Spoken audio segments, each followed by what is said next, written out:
Chapter 1. Volume 1. Emperor's Descent Chapter 1. 9 stars aligned, Heaven's Gate opens. September 9th, Double Yang Day Inshur.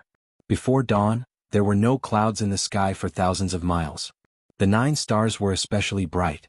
The 9 stars shone brightly, overshadowing the radiance of the countless stars in the sky. The 9 stars rotated. 7 of them formed a straight line, 7 stars aligned. The 8th star moved slowly. Gradually, it formed a line with the 7 stars. Whoosh! 8 stars aligned. A faint light wave spread in all directions. After the light wave passed, the 9 stars became more dazzling, while the other stars in the sky became dimmer. Everything was not over yet. The 9th star was also revolving, gradually moving towards the connecting line. Countless experts in the world looked at the sky, waiting for the moment when the 9 stars aligned. September 9th, Double Yang Day, was also known as the Day of Extreme Yang. When Yang was extreme, Yin would be born. On this day, Yin and Yang would be in chaos, disrupting heaven's secrets. Peak cultivators would use this opportunity to break through to a higher realm and change their fate. The 9 stars aligned was a rare occurrence. 9 stars aligned, Heaven's Gate opens. When the Heaven's Gate opens, the aura of the netherworld would flow into the world of the living, nourishing the souls of the living. The world would benefit, and the peak cultivators' souls would be nourished, making it easier for them to break through. The peak cultivators in the world were all excited. They were waiting for this moment to happen. However, ordinary people could not understand the mystery of this phenomenon. Perhaps most of them were still in dreamland. At the foot of a mountain there was a large bamboo forest. There were some houses in the middle of the open space. They were all built with bamboo, but the bamboo houses were very grand. They were elegant and dignified. Kill? Protect the Lord. Outside the bamboo houses there were shouts of killing. On one side, there were 40 silver-armored soldiers guarding the bamboo houses with spears in their hands. On the other side there were 200 black-armored soldiers with sabers in their hands, fighting to the death with the silver-armored soldiers. The silver-armored soldiers were fighting 1 against 4. Their bodies were full of wounds and their armor was stained with blood, but they were not willing to take a step back. The fighting was endless, and the most intense was between the commanders of the two sides. The silver-armored commander was a middle-aged man about 30 years old, and the black-armored commander was a muscular man about 40 years old. Guang, what's the point of staying in the Great Yen state? He had made great contributions on the front lines, but in the end, he became the bodyguard of a young brat? Come to my great Zhang, I will recommend you to the governor. At the very least, you will be promoted to the rank of lieutenant. The black-armored commander urged. Pigs and dogs do not know loyalty, but I, Guang, have never dared to forget. When my protector battalion arrives, none of you will be able to escape. Guang shouted coldly. Pigs and dogs? You don't know how to appreciate favors. That vile spawn must die today.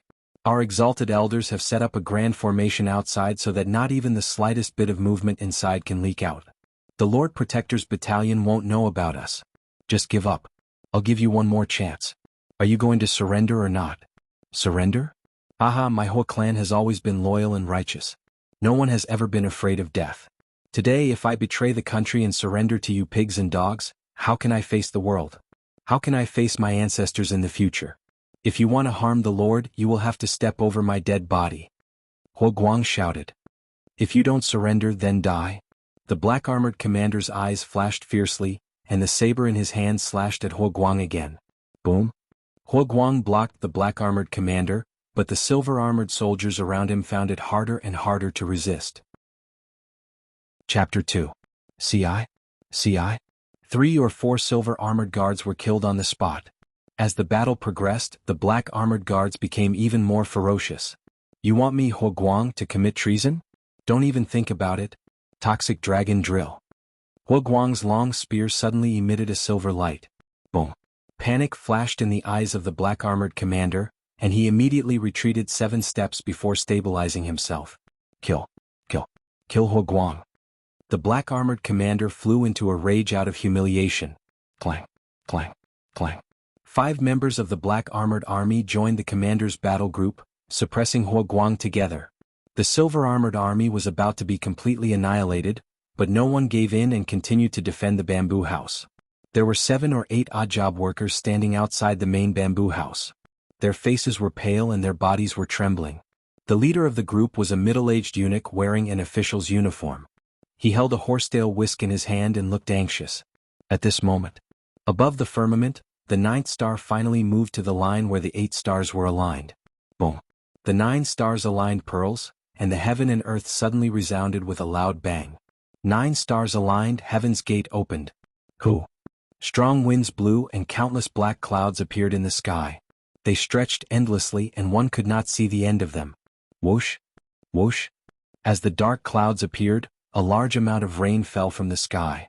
Under the strange phenomenon of heaven and earth, the soldiers in front of the bamboo hut did not pay attention to it at all. They thought that it was just a normal rain and continued to fight. The only difference was that the surroundings were darker, giving the silver-armored army a chance to catch their breath. All the silver armor guards swore to protect the bamboo house and the lord of the great Yen stayed inside the bamboo house. The middle-aged eunuch's face was filled with sorrow. "Old Emperor, I beg your spirit in heaven to protect the lord." The main door of the bamboo house was tightly shut. Inside, it was like a study room with 8 mahogany bookshelves filled with various books. In the middle of the room was a large mahogany desk with writing brushes, ink, paper and ink stone. 16 colored glaze oil lamps were lit all around, illuminating the interior of the bamboo house. On the east side was a wooden bed, and on the wooden bed was a 17 or 18-year-old youth. The young man was dressed in a gorgeous yellow robe embroidered with dragons. He lay there quietly, his face extremely pale. Large amounts of sweat seeped out of his forehead as if he was in extreme pain. Buzz! A green light suddenly flashed across the young man's face, but it quickly disappeared. Then the green light appeared again and again. The youth's sleep became more and more painful. Several hours had passed, but the youth's pain had not lessened. The moment the 9 stars aligned, a cold wind suddenly blew through the room. Hoo! All of a sudden, the chilly wind was sucked into the young man's Tianmen acupoint on his forehead. Boom! His Tianmen acupoint suddenly exploded. A large amount of green light gushed out from the Tianmen acupoint and enveloped the youth's body. A tyrannical aura gushed out from the youth's body. The 16 flames in the room suddenly trembled. Suppressed by the aura, it felt as if it could be extinguished at any moment. Rumble? The young man's body let out a series of rumbling sounds. Roar? A dragon's roar suddenly came from the young man's body. The dragon's roar was loud, but strangely no one in the outside world heard it. The aura emitted from the young man's body became stronger and stronger, and gradually soared into the sky. Through the bamboo house it went straight into the sky. Boom! The dark clouds in the sky above the bamboo house were suddenly shattered by this powerful aura. The heavy rain also gradually dissipated. The dark clouds shattered, but high above the house, a dragon-shaped white cloud condensed. The dragon cloud circled around with 2 lofty horns, glaring angrily at the sky. Chapter 3. It was a pity that the sky had not yet brightened. The group of soldiers fighting did not notice the anomaly in the distant sky. Inside the room, the green light gradually retreated into the youth's body. The youth's eyes suddenly opened. Whoosh! 2 sharp lights shot out of the youth's eyes. Viciousness flashed through his eyes and a gust of wind seemed to blow through the surroundings. However, the youth quickly adapted to the environment and the presence he gave off slowly retreated into his body. The youth's gaze was very deep, very wise and full of vicissitudes. It was not something a youth of 17 or 18 should have. There was a mirror near the head of the bed. The youth slowly walked in front of the mirror. Reaching out his arms, he looked at his hands and then touched his face in the mirror. Exactly the same, this appearance is exactly the same as my previous life. The youth narrowed his eyes and sighed. Finishing, the youth lifted his left sleeve. On his wrist there was a seed-like birthmark. The middle finger of his right hand gently stroked the birthmark for a while. The youth's eyes narrowed slightly. Life-stealing birth? It was not in vain for Zhen to open that immortal's tomb. Life-stealing birth? The secret method left behind by the immortal in the tomb is truly wondrous. Treasures in the immortal tomb? The youth seemed to think of some painful memory. His brow furrowed and viciousness flashed through his eyes. Looking around the study, the youth walked to the desk. There were dozens of brushes on the desk. The youth looked around and picked one of the brushes with a purple jade dragon carving. Dipping it in ink, the youth's eyes flashed with viciousness and his face was extremely dark. The brush in his hand started to write on the paper that had already been spread out. The youth's eyes were full of hatred and fury, but his hand was as steady as a mountain as he wrote stroke by stroke. Whoosh! Inside the room, a gust of wind suddenly blew. The wind quickly swept through every corner of the room. Large amounts of books were blown open by the wind and some small objects were blown around by the wind. But strangely, the wind would always go around the oil lamps. Under the wind, the flames of the oil lamps were still there. The youth did not give off any presence. What caused the wind to blow in the room was the words written by the youth. It was just the first character Zhen. If a Xiozha that cultivated in calligraphy saw this, they would be shocked. Because the young man's calligraphy had reached the realm of shocking the wind and rain. That was an extremely high level of calligraphy. Many cultivators might not be able to reach that level in their entire lives. This young man looked to be only 17 or 18 years old. When the brush falls, it shocks the wind and rain. The young man's calligraphy came from the calligraphy attainments of his previous life. It had nothing to do with his cultivation. The character Zhen was a model for countless calligraphers in the world. Moreover, this character had the domineering aura of an emperor, making people feel intimidated. The word Zhen took up half of the paper. On the other side, the young man wrote another word. Hero. Zhenxiong. With every stroke, the surrounding whirlwind grew stronger and stronger. When the last stroke of the word Xiong was completed, the purple jade brush in Xiao Chen's hand suddenly let out a crisp sound. Crack. A crack appeared on the purple jade brush. Crack. Crack. More and more cracks appeared. Boom. The purple jade brush turned into a handful of powder and was blown away by the surrounding whirlwind. While writing two words, the brush had shattered. If a Xiozha that cultivated in calligraphy saw this, they wouldn't know whether to praise the young man's calligraphy or feel pity for the poor quality of the brush. When the young man finished writing the two words, the surrounding whirlwind whistled and circled around the paper before rushing into the two words. Looking at the two black words, it was like looking at the abyss of hell. It was filled with hatred and anger. A large amount of negative emotions were written into the two words by the young man. Boom. The whirlwind was sucked into the two words. A large amount of black gas suddenly emerged from the two words. The black gas circled above the paper and gradually condensed into a black devil's head. Ha ha ha. The devil's head had two horns. Its eyes were like the abyss and its teeth were like saw teeth. It laughed evilly, eerily, and arrogantly. The young man stared at the ball of black gas from beginning to end. The character that I couldn't break through for 1,000 years was actually broken through because of you, Zhenxiong? The young man stared at the devil's head and said with hatred. Looking at the devil's head that was written by his negative emotions, the hatred in the young man's eyes didn't decrease. Instead, his eyes gradually turned red. Zhenro is my empress. You are Zhenro's father. How can there be such a cruel father in the world? For that immortal sword, you didn't hesitate to deceive Zhenro and let her take the poison of the heavens with me. I could survive for 10 days, but Zhenro died on the spot. What a cruel father, what a vicious father. Zhenro is so kind. You don't deserve to be her father. That immortal sword from the immortal's tomb may be powerful, but I didn't take a fancy to it. I have my own emperor's sword. Just for that immortal sword you poisoned your own daughter? Zhenxiong? Ah, just you wait. When I come back to life, I will definitely cut open your stomach and dig out your heart. I will see what color your heart is and avenge Roller. The young man's eyes were filled with hostility. His ferocious aura was several times stronger than the devil's. It forced the devil's head back into the two words. A layer of black gas enveloped the paper. The cheapest piece of paper after writing these two words would be priceless. However, the young man picked up the paper and stretched it towards the oil lamp. Whoosh! The paper burned continuously. Spare me? Ah! The devil on the paper screamed again and again, but the young man's eyes were cold. He let the piece of rice paper turn into ashes. Zhenxiong? The young man said the name fiercely again. After calming down, the young man began to sense his surroundings. He closed his eyes and raised his eyebrows slightly. Life-stealing derivation requires the realm of immortals to use. It is indeed true. Back then, before I became an immortal, I was about to die, so I had to take a gamble. If not for the 9 stars alignment and the opening of the gate of heaven, my will might have been trapped in this life's body forever. Finally I came out. I don't know if my previous life's body is still lying in that coffin. In the future I will return. The young man sighed. Taking a deep breath, the young man slowly walked towards the bamboo house. Creak.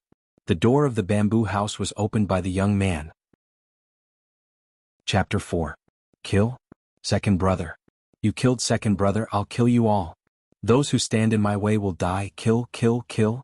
Outside the bamboo house, shouts of killing filled the air.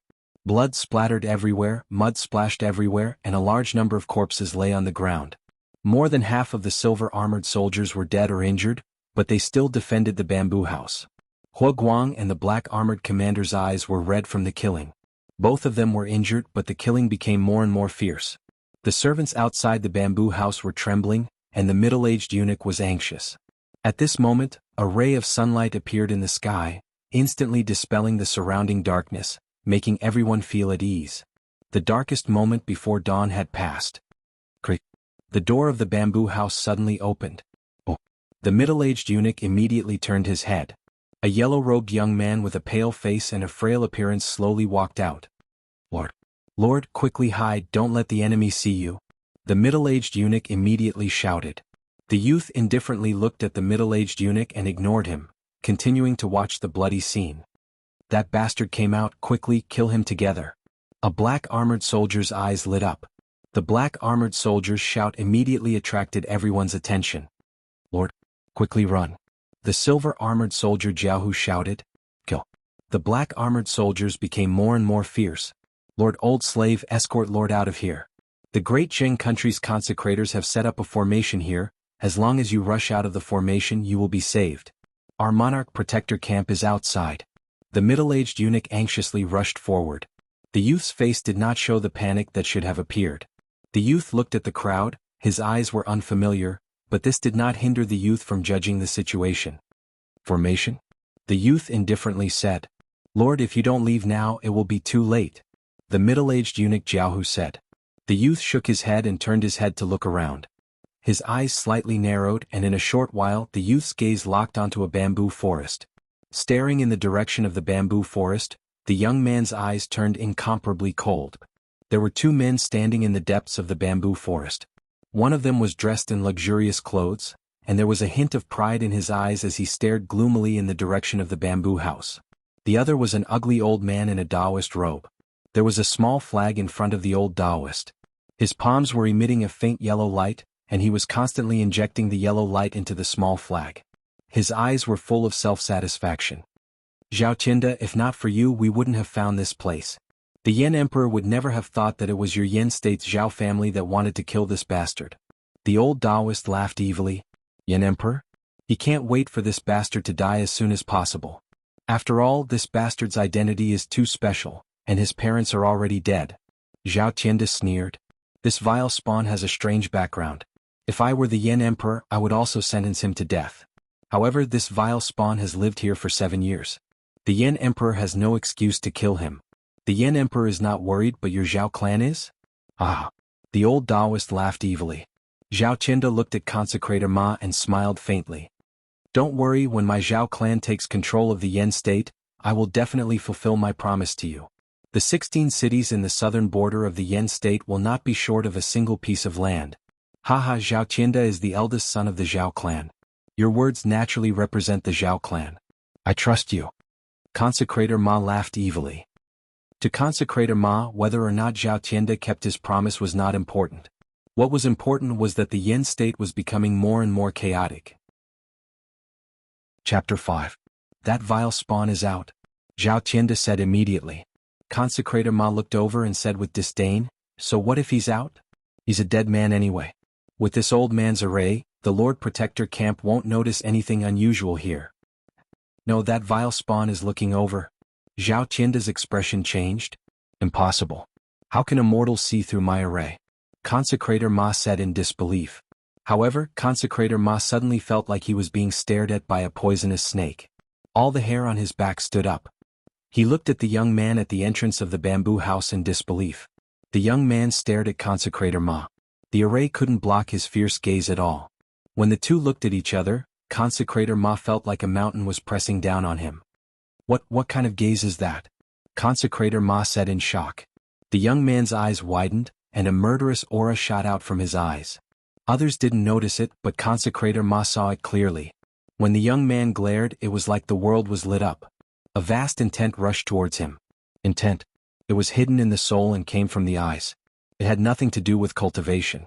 It came from the young man's experience in his previous life. Consecrator Ma seemed to have heard a loud dragon roar. The sound was so loud that Consecrator Ma's soul trembled and his mind was in a trance. He vaguely saw a vast golden dragon shoot out from the young man's eyes. The golden dragon glared, bared its fangs and brandished its claws. It roared and rushed towards Consecrator Ma with an imposing manner as if the end of the world had arrived. Consecrator Ma was horrified. Under the powerful pressure of the dragon, Consecrator Ma's body stiffened and couldn't move. He allowed the vast golden dragon to rush towards him. Brr. The golden dragon roared and hit Consecrator Ma. Vaguely, a green light spread out from Consecrator Ma's body. The green light looked like Consecrator Ma's form. If any cultivator saw it, they would be horrified because the green light was Consecrator Ma's soul. Gaze? It destroyed Consecrator Ma's soul? How strong must one's willpower be in order to achieve this? What kind of person was this? Consecrator Ma's body went soft and lost consciousness. Consecrator Ma, what's wrong with you? Zhao Tianda exclaimed.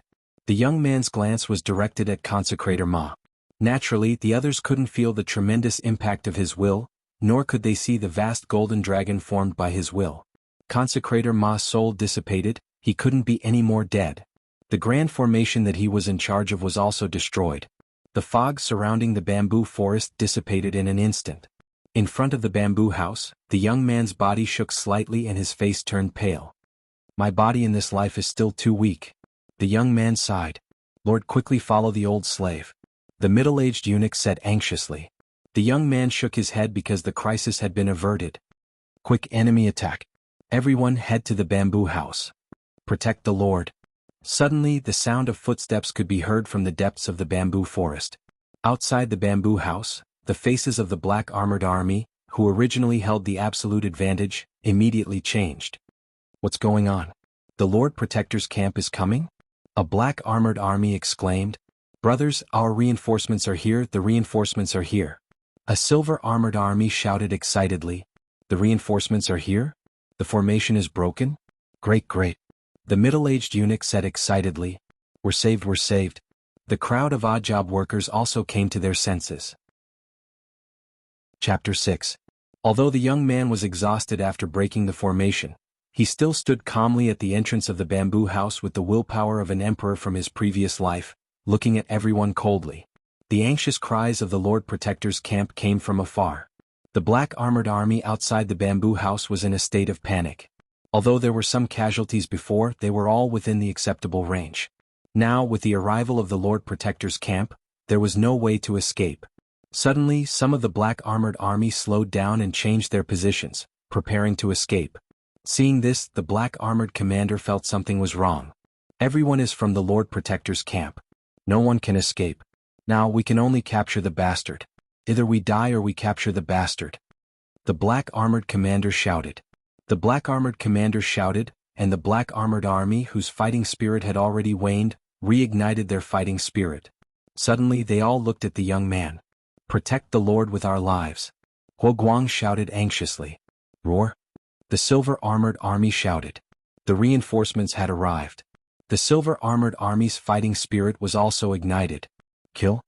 Chi-chi. The craziest battle began. In the shadows of the swords and spears, blood splattered everywhere. Brains and internal organs flew everywhere. It was extremely bloody. The servants were so frightened that they did not dare to look. The middle-aged eunuch was also frightened and turned to look at the young man. The young man's eyes did not show any panic. Even if the internal organs were flying towards him, the young man's expression was cold and unmoved. Roar. At the moment of defeat, the black armored commander released all his potential and rushed towards the young man with red eyes. The black armored commander jumped out of Huo Guang's battle circle. The price he paid was that his right arm was pierced through by Huo Guang's spear. Although his right arm was broken, he still had his left arm. The black armored commander did not care about his broken right arm. He grabbed his sword with his left hand and rushed towards the young man. Shameless villain, don't run! Huo Guang shouted. Unfortunately, 6 black armored army surrounded Huo Guang. No matter how strong Huo Guang's spear art was, he could not kill 6 black armored army in one move. In the blink of an eye, the black armored commander arrived in front of the young man with a ferocious face. The big sword in his hand chopped towards the young man. When the saber slashed down, a blood-red light overflowed from the edge of the saber. It was filled with killing intent. The saber slashed at the youth's arm. Perhaps it wouldn't kill the youth, but it would serve to intimidate everyone. Lord! The middle-aged eunuch cried out in alarm, but it was too late to save him. Seeing that the broadsword was about to hit the young man, at this moment, almost everyone's eyes were focused on him. Some were excited, some were frightened. Finished, finished, the Lord is finished. The young man had lived here for 7 years. Although it was inconvenient for them to inquire, they had a rough idea of the young man's cultivation. There was no way he could block this saber. Even as the saber approached, the young man's expression remained cold, without a trace of panic. Instead of running away, the young man took a step forward. This step might seem casual, but a true master would understand that to meet the blade head-on, this not only required courage because this was not something that could be done with courage. When danger came, people would instinctively avoid it. This was a subconscious instinct. The young man's willpower suppressed his instincts. Taking a step forward required a lot of self-confidence. He took a step forward and dodged the attack. The black-armored commander was shocked to see his saber strike miss. How was this possible? He was an expert of level 6 of the power realm. How could a weak young man dodge his attack? Was this still a weak young man? In the next moment, the black-armored commander met the young man's eyes. Cold, extremely cold. The young man's gaze was as if he was looking at a dead man. Chapter 7. All the hair on the black-armored commander's body stood on end as a feeling of death filled his body. How is this possible? He is just a weak youth. His strength is only at the 3rd level, how can he give me such a feeling? Because the youth took a step forward, the two of them were too close to each other. The people behind couldn't see the youth's movements clearly, but the middle-aged eunuch at the side saw it clearly. The youth suddenly raised his right hand. His right hand formed a claw, and his fingertips emitted a trace of golden light. At an extremely fast speed, the claw pierced into the black-armored commander's throat. Tisk. Blood spurted out from the back of the youth's hand. The weak part of the human body, the throat, was pierced by the youth's claw. The black-armored commander immediately froze, his eyes widened in disbelief. Bang! The youth kicked the black-armored commander's stiff body and pushed him away. The black-armored commander seemed to have lost all his strength. He threw away his long knife and clutched his throat, looking at the youth with a horrified expression. The youth's face was still cold, but in the palm of his right hand, there was a bloody object, a section of the throat. The youth's claw tore off the black-armored commander's throat. Almost all the surrounding soldiers felt their scalps go numb. Was this still a vile spawn that was casually slaughtered? Looking at the hole in the commander's throat, the black-armored soldiers instantly lost all their will to fight. Run quickly. The black-armored soldiers fled with a loud bang. Release the arrows. The soldiers of the protector camp shouted from afar. Shio? Shio? Shio? A series of long arrows were shot from afar. Immediately, more than half of the black-armored soldiers were hit. Of course, most of the arrows were aimed at their feet. Therefore, the arrows didn't kill them. In the blink of an eye, nearly 1,000 soldiers arrived and captured the fleeing and injured black-armored soldiers with lightning speed. Your humble servant came late to protect you, Lord, please punish us. After capturing the black-armored soldiers, the soldiers quickly apologized. Huoguang did not protect you, Lord, please punish us. Huoguang also quickly knelt down on one knee. In a moment, other than the black-armored soldiers who were still chasing and guarding the black-armored soldiers, all the soldiers outside the bamboo house knelt down on one knee and apologized. Protect me? The youth's eyes narrowed. Protector was a term that was only used on emperors. His identity in this life was that of the Lord, so why would he use the term protector? Lord? Have you forgotten what happened in the past? The middle-aged eunuch suddenly asked. Oh? The youth looked at the middle-aged eunuch. Yes, it's the 9th day of the 9th month again. Lord, the old slave has been ordered to take care of the Lord. This is already the 7th year. Every year on the 9th day of the 9th month, the Lord will lose his memories and forget everything in the past. The old slave will convey the memories of the past. The middle-aged eunuch said respectfully. Amnesia once a year on the 9th of September? The young man's expression changed and he immediately understood the reason. The will of his previous life that existed in his Tianmen acupoint would attempt to break through the Tianmen acupoint on the 9th day of the 9th month. The will of his previous life was so strong that it couldn't be compared to the will of his current life. Therefore, every year the memories of his current life would fade away. Now all the memories of this life had been washed away. Lord, your name is Yen Chuan?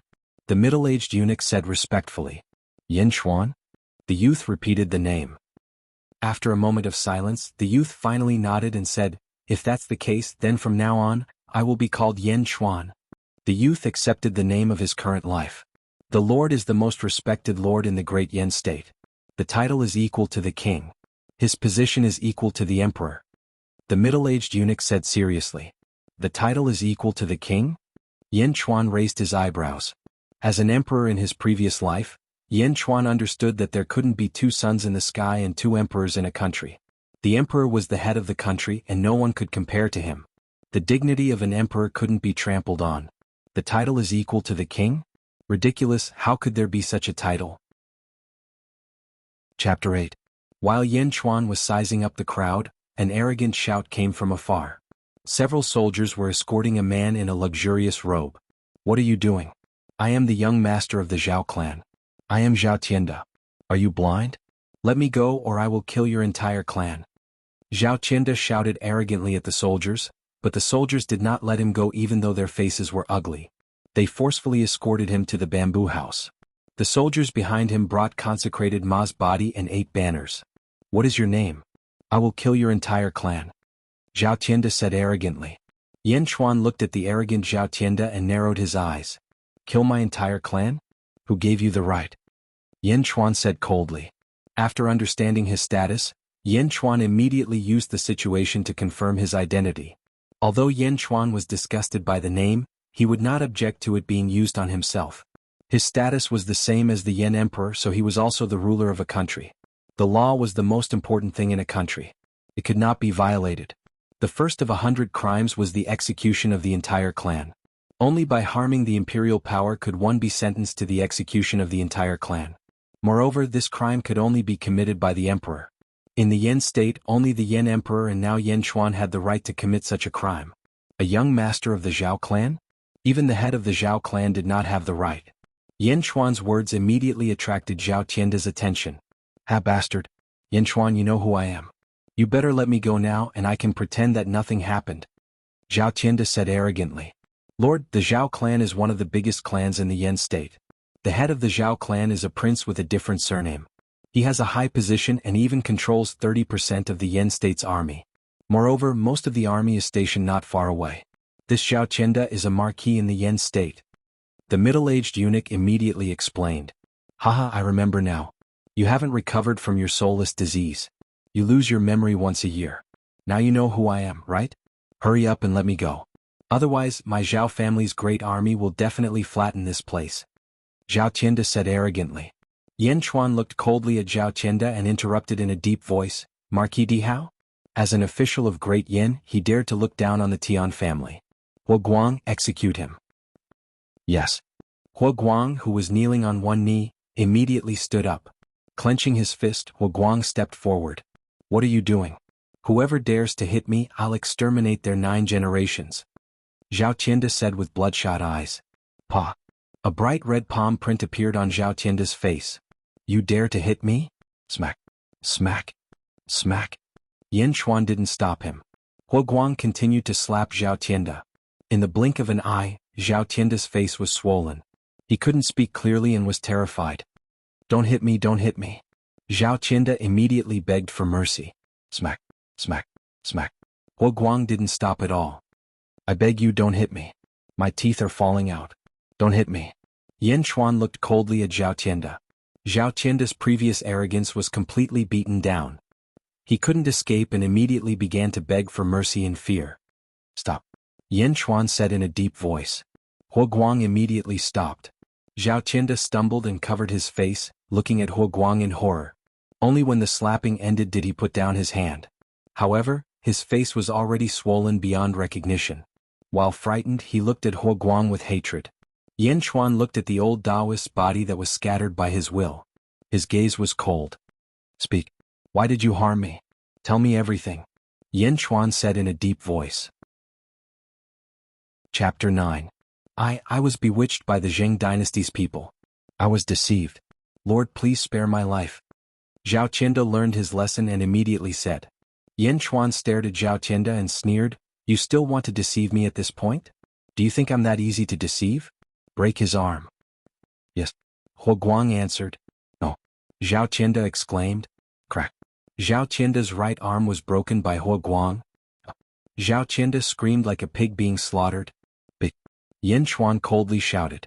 Zhao Tianda's eyes were no longer filled with hatred, but with fear. Devil, this Yan Chuan is a devil, a devil. But Huo Guang also shouted. Zhao Tianda quivered. But he still gritted his teeth and said, "Every word I said is true, every word. I hate it when people lie to me, especially people like you. Since you still don't want to speak the truth, Huo Guang, pull out his tongue." Yan Chuan said indifferently. Pull out his tongue? Zhao Tianda's eyes suddenly widened. In his heart, a voice kept saying, he doesn't dare, he doesn't dare. But why would Huo Guang care about him? He reached out and pinched Zhao Tianda's chin, while his other hand reached out to grab Zhao Tianda's tongue. I'll speak, I'll speak. Zhao Tianda exclaimed in horror. Zhao Tianda understood that Yan Chuan was serious. If he continued to lie, his life would end here. Yan Chuan gently waved his hand, while Huo Guang stood to the side in admiration. Huo Guang's eyes lit up.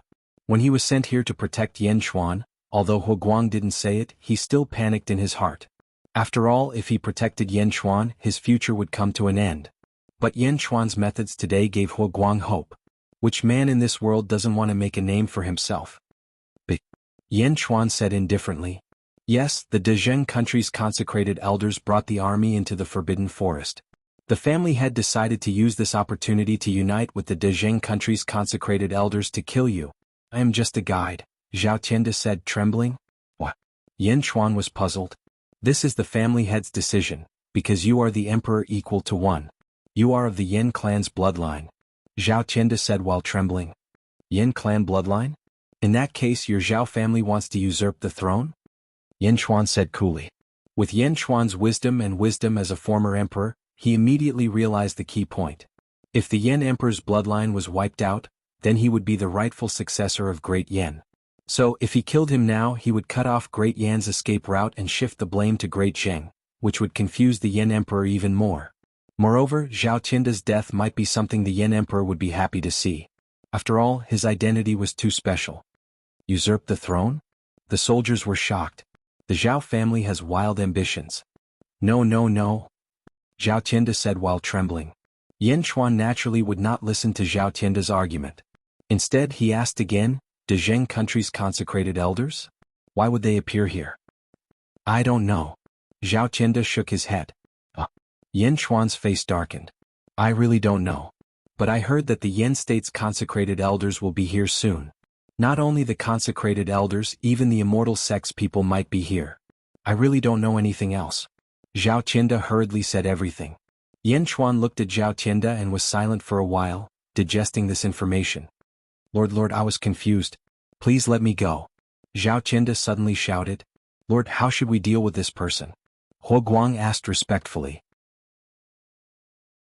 Chapter 10. Looking at Zhao Tianda, Yan Chuan's expression was cold and solemn. He said indifferently, You despised the heavens, betrayed the country, and attempted to assassinate me. Your crimes are unforgivable. Since you cooperated, I will leave your corpse intact and grant you death. Grant him death. These two words were like a bolt from the blue, causing Zhao Tianda to feel dizzy. He originally wanted to lower his attitude and drag out an ignoble existence. When he was free in the future, he would lead the Zhao family army to exterminate the Yan clan and return today's humiliation 100-fold. Who would have thought that Yan Chuan would be so ruthless? You can't kill me. You can't kill me. I am the young master of the Zhao family. I am the young master of the Zhao family. If you kill me, the Zhao family will rebel.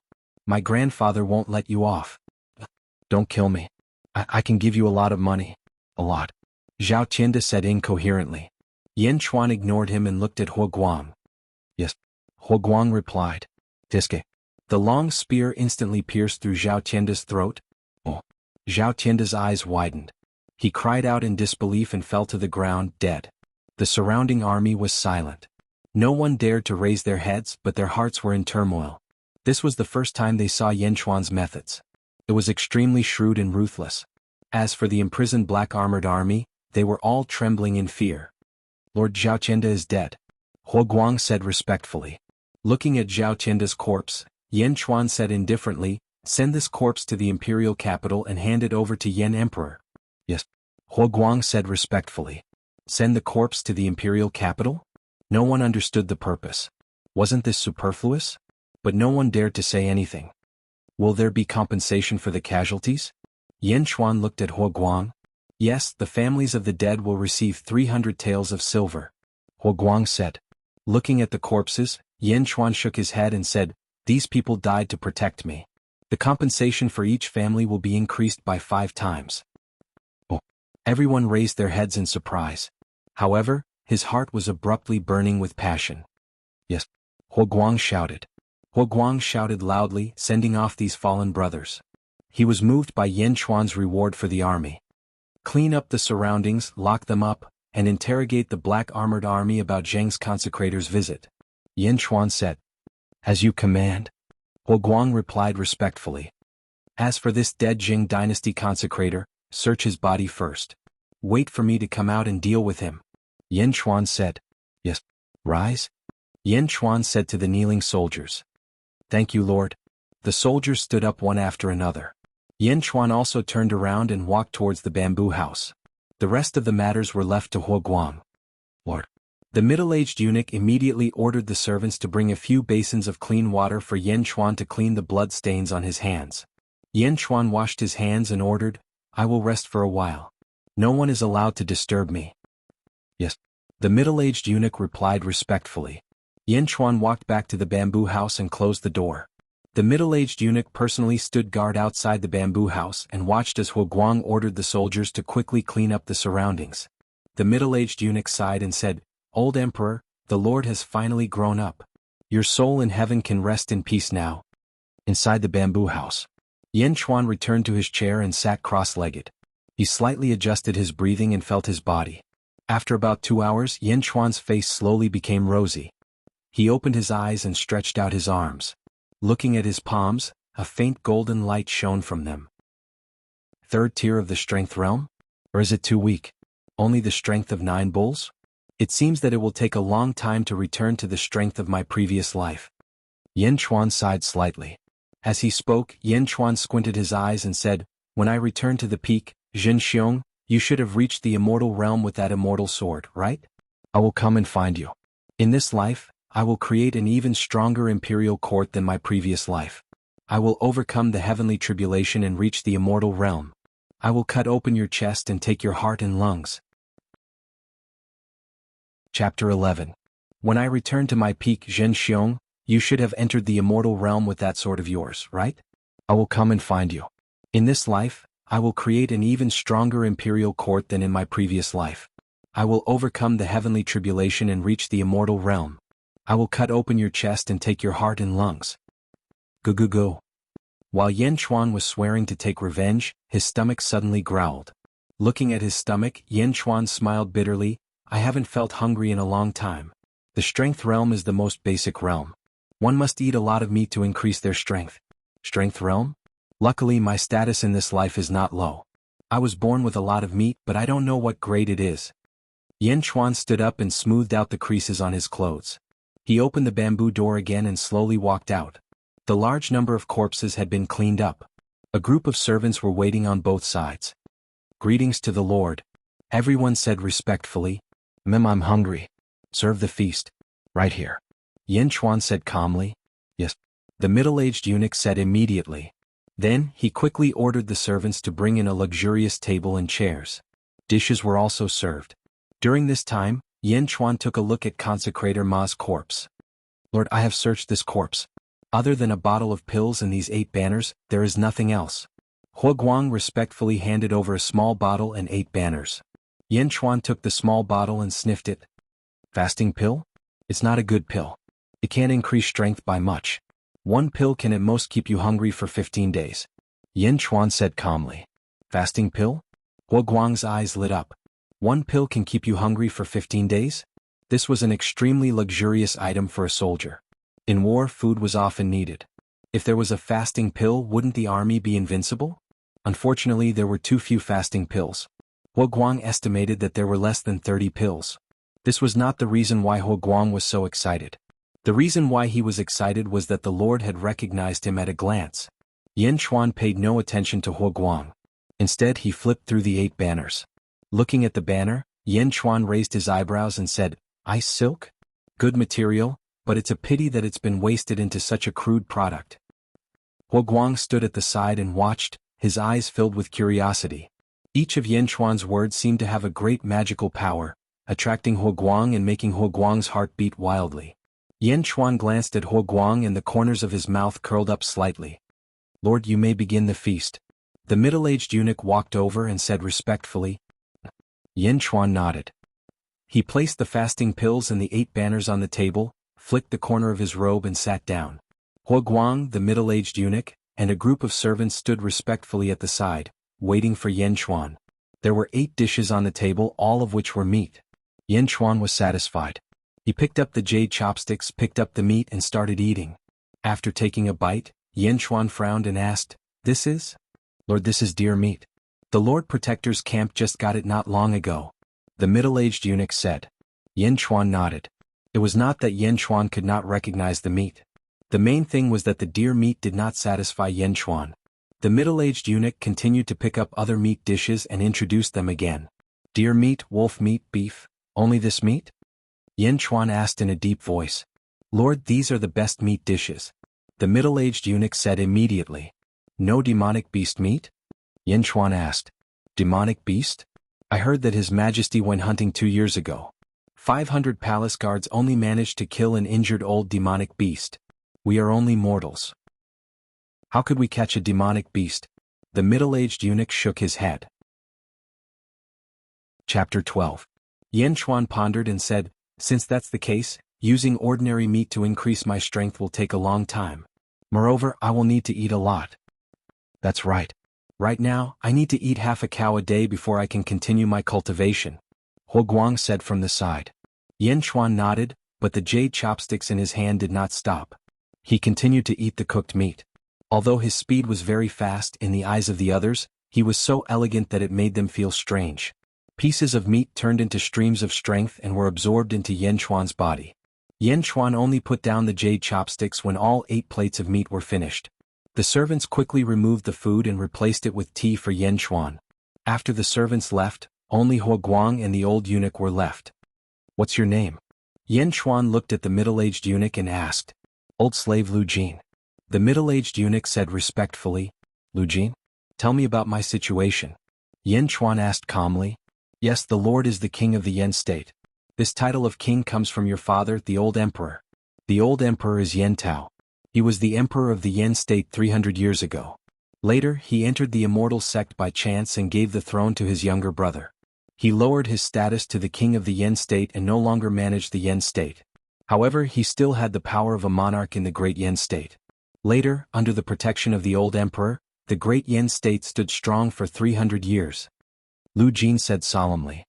"So, this Yan dynasty originally belonged to my father?" Yan Chuan asked in a low voice. Since he had accepted his identity in this life, Yan Chuan also accepted his blood relatives. Yes, because of the old emperor, no one dared to touch the great Yan dynasty. The old emperor would occasionally return to the Yan state. 7 years ago the old emperor handed you over to the old slave. At that time, the Lord asked the old slave to look after the Lord when you were 10 years old. Moreover, he asked you to inherit the old emperor's title of king. He also asked us to stay away from the circle of power. So we moved here and lived for 7 years. Lu Jin said respectfully. "You have been taking care of me for 7 years?" Yan Chuan asked. "Yes," Lu Jin said solemnly. Hearing this, Yan Chuan's gaze on Lu Jin softened. "Why did my father choose you back then?" Yan Chuan thought for a while and asked. Lu Jin reminisced for a while. Tears welled up in her eyes as she said, "The old slave came from a poor family. His parents were forced to death by bullies, and his meager property was robbed by bullies. The old slave was reduced to a beggar. On a snowy day he almost starved to death in the snow. It was the old emperor who passed by and saved the old slave. Then the old slave took care of the bullies and avenged his family. Unfortunately, the old slave was born a natural eunuch. Therefore the old slave was sent to the imperial palace. The old slave was deeply grateful to the old emperor. Perhaps this was the reason why the old emperor chose the old slave." "Yes." Yan Chuan looked at Lu Jin with a much gentler gaze. The old slave stayed in the imperial palace for 15 years. Until one day the old emperor suddenly descended from the sky and brought you, the Lord. The Lord should have been with the old emperor before he was 10 years old. After he was 10 years old he lived here. So, Lu Jin recalled. "What happened after that?" Yan Chuan asked. "After that? The old emperor left. After a year, the old emperor's immortal sect sent news that the old emperor was dead. Lu Jin said sadly. How did he die? Yin Chuan's face fell. I don't know. But when the old emperor entrusted you, the lord, to the old slave, it seemed that he already knew the result. He also told the old slave that when you, the lord, were 18 years old, the immortal sect would send someone to bring you back to the immortal sect. He asked the old slave to take good care of him. Lu Jin said respectfully. Chapter 13. Hua Guang's eyes lit up. Enter the immortal sect? 18 years old? Bring me to the immortal sect? Yin Chuan frowned. Yes. Lu Jin said affirmatively. Lord, you are someone who is destined to become an immortal. If you have the chance in the future, you must find the culprit and avenge the old emperor. Lu Jin's eyes turned red instantly. I will. Yin Chuan nodded affirmatively. Father, since you have entered the immortal sect, why don't you strengthen the Yin kingdom? A strong Yin kingdom might not be worse than staying in the immortal sect. Yin Chuan was puzzled. Huh. Lu Jin was surprised. Hua Guang was also surprised. Lord, although the country is big, it can't be compared to the immortal sect. If the immortal sect wants to destroy the country, it is too easy. No matter how strong the Yin kingdom is, it will be useless. I have never heard of a country that can fight against the immortal sect. Lu Jin said strangely. Oh? Yin Chuan was surprised. Yin Chuan was the ruler of a country in his previous life. Under his rule, except for some big sacred grounds, the small immortal sects were nothing to him. But what was going on now? Had the country become a weak group? Had the world changed? Yin Chuan didn't ask any more questions. After all, Lu Jin was just an ordinary person and couldn't know too much. If that's the case, I will leave these fasting pills in your care for the time being. And these 8 banners, take them apart, take out the white silk and weave them into cloth again. Yin Chuan said. Yes. Lu Jin said immediately. From the conversation just now, Yin Chuan could tell that Lu Jin was at least someone who could be trusted. What is your cultivation level now? Yin Chuan asked. Old slave's aptitude is not good enough. I have just reached tier 4 of the power realm. Lu Jin said shamefully. Poor aptitude? Don't worry, as long as you have enough resources, you can also become an expert. Cultivate well in the future. Yin Chuan said solemnly. Yes. Lu Jin replied immediately. Turning his head, Yin Chuan looked at Hua Guang. Hua Guang? I've seen your loyalty just now. Introduce yourself. Yin Chuan said. At this moment, Hua Guang's heart was burning with passion. The resentment of not being able to achieve his goals in the past had completely dissipated. Yes, your humble servant is Hua Guang, the descendant of one of the great contributors to the founding of the great Yin dynasty. Unfortunately, until today, I'm the only one left. I inherited the title of Marquis of the God of War, and I used to fight in the front line. 7 years ago, I formed the Lord Protector Battalion to protect the Lord. We are only under the control of the Lord, and do not care about any other military orders. Hua Guang said solemnly. 7 years ago? You were transferred here? Do you have any complaints? Yin Chuan smiled faintly. Hua Guang frowned slightly. Gritting his teeth, he finally took a deep breath and said, Hua Guang was ostracized because I offended my superior in the past. At first, your humble servant had some complaints. But now, your humble servant has none. Why not now? Yin Chuan smiled faintly. Your humble servant thinks that the Lord can give your humble servant what he wants. Hua Guang did not hide anything. Ah, good. I like your honesty. You have also shown your loyalty before. As long as you have the ability, I will not be stingy with what you deserve. Yin Chuan smiled. Yes, thank you, the Lord. Hua Guang bowed. As long as you remain loyal and have the ability, I can guarantee you that you will get more than you can imagine. Much more. Not only in the secular world, I can even lead you into the world of cultivation and make a name for yourself there. Yin Chuan said solemnly. Thump. Hua Guang suddenly knelt down on one knee. Thank you, the Lord. Hua Guang will not let the Lord down. Hua Guang said excitedly. Enter the world of cultivation? Is this possible? Hua Guang felt a strong sense of excitement. Yes. Now do your best to break through the realm of cultivation. Break through from the realm of strength to the realm of essence and refine the essence. That is the beginning of entering the world of cultivation. Yin Chuan nodded. Yes. Hua Guang said respectfully. The world of cultivation is a long road. Refining strength into essence, refining essence into qi, refining qi into spirit, and so on. Fighting against the heavens and fighting against people is a long road. Do not slack off. If you slack off, all your previous efforts will be wasted. Take care of yourself. Yin Chuan said lightly. Yes, I will not disappoint the Lord. Wu Guang said solemnly.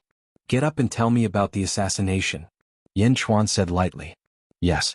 At this moment, Hu Guang's body seemed to be full of energy. The Lord, the Black Armored Army has been locked up. The area where the Great Zheng's consecrators are stationed has been found. It is at the top of the Jade Cloud Mountain about 30 li northeast. At the same time, 10,000 soldiers have been brought to search for something. Wu Guang said. Oh, who are the consecrators? Consecrators are usually experts at LV10 of the Strength Realm. They have cultivated some pseudo-profound qi and can control some Dharma artifacts. However, it is difficult for them to break through in their lifetime. That is why they are living a comfortable life in various dynasties and become consecrators. Take Consecrator Ma for example. Although he is strong, he does not dare to fight against the Lord Protector camp. If 3,000 Lord Protector camp soldiers shoot arrows at him at the same time, he may not be able to escape. That is why he was led by Zhao Tianda to set up a formation to assassinate the Lord secretly. Yes. Unfortunately, for some reason he suddenly died. Hu Guang felt strange. How many more consecrators are there in the Jade Cloud Mountain? Yin Chuan asked. There are 4 more consecrators. One of them is the great consecrator of the Great Zheng. Hu Guang said. Since they are all at LV10 of the Strength Realm, where did the title of Great Consecrator come from? Yin Chuan asked curiously. The Great Zheng's Great Consecrator? He is accompanied by a demonic beast. Hu Guang said with a frown. Demonic beast? Yin Chuan's eyes lit up. Yes, it is a demonic beast. I heard that it is a big snake. Generally speaking, only beasts that have reached the Essence Realm and have cultivated profound qi can be called demonic beasts. Essence Realm? With a snake accompanying him, the Great Consecrator's position is natural. Hu Guang said with a little worry. Demonic beast? Yin Chuan's eyes lit up. A lord? What do you mean? Hu Guang looked at Yin Chuan with a little curiosity. Yin Chuan smiled faintly and said, I want to eat a snake. Chapter 14. A lord? What do you mean? Hu Guang looked curiously at Yin Chuan. Yin Chuan smiled faintly and said, I want to eat a snake. Hu Guang's face changed. What, you don't dare? Yin Chuan said faintly. No, it's just that. Hu Guang didn't know how to answer. Snake? That wasn't an ordinary snake but a monster. It was a powerful existence that had cultivated the essence of life. Legend has it that the snake's poisonous smoke could kill hundreds of experts in an instant. And, suddenly Hu Guang saw Yin Chuan's eyes. Yin Chuan was looking at Hu Guang with a scrutinizing gaze. Hu Guang's heart skipped a beat. He seemed to have thought of something. He took a deep breath and said, The Lord's order, your humble servant will not shirk it. At this moment, Yin Chuan's eyes revealed a trace of satisfaction. In a country, the strength of the emperor wasn't enough. It needed the support of a generation of heroes to conquer the world. Hu Guang was only in his 30s. In Yin Chuan's eyes he was still too young. However, Hu Guang had qualities that Yin Chuan appreciated. Loyalty. Otherwise he wouldn't have sworn to protect the bamboo house. Bravery. It could be seen from the fact that the black armored commander could suppress the same level of cultivation. Not only could he suppress the same level of cultivation, he could also fight 1 against 7. Charisma. Without a strong charisma, the silver-armored army wouldn't die with Hu Guang in the face of death. This was the potential of a fierce general. Hu Guang still lacked the means and the confidence to look down on everything. Moreover, the vision of mortals was too narrow. However, none of this mattered. As long as Hu Guang was willing to learn, Yin Chuan wouldn't be stingy with his guidance. This was because Yin Chuan needed all kinds of capable people to establish his country in the future. With a faint smile, Yin Chuan said calmly, It's just a refined level demon beast. Let me digest the meat I just ate, then I'll follow you up the mountain. Let's check out the terrain first. Yes. Hu Guang replied respectfully. Hu Guang and the middle-aged eunuch went to eat first, while Yin Chuan started practicing martial arts alone in the courtyard in front of the bamboo house.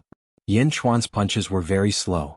It was a fist technique created in his previous life, called Heavenly Dragon Force. This was the most basic cultivation method. After refining it, one would obtain the power of the Heavenly Dragon, which was vast and boundless. Boom, boom.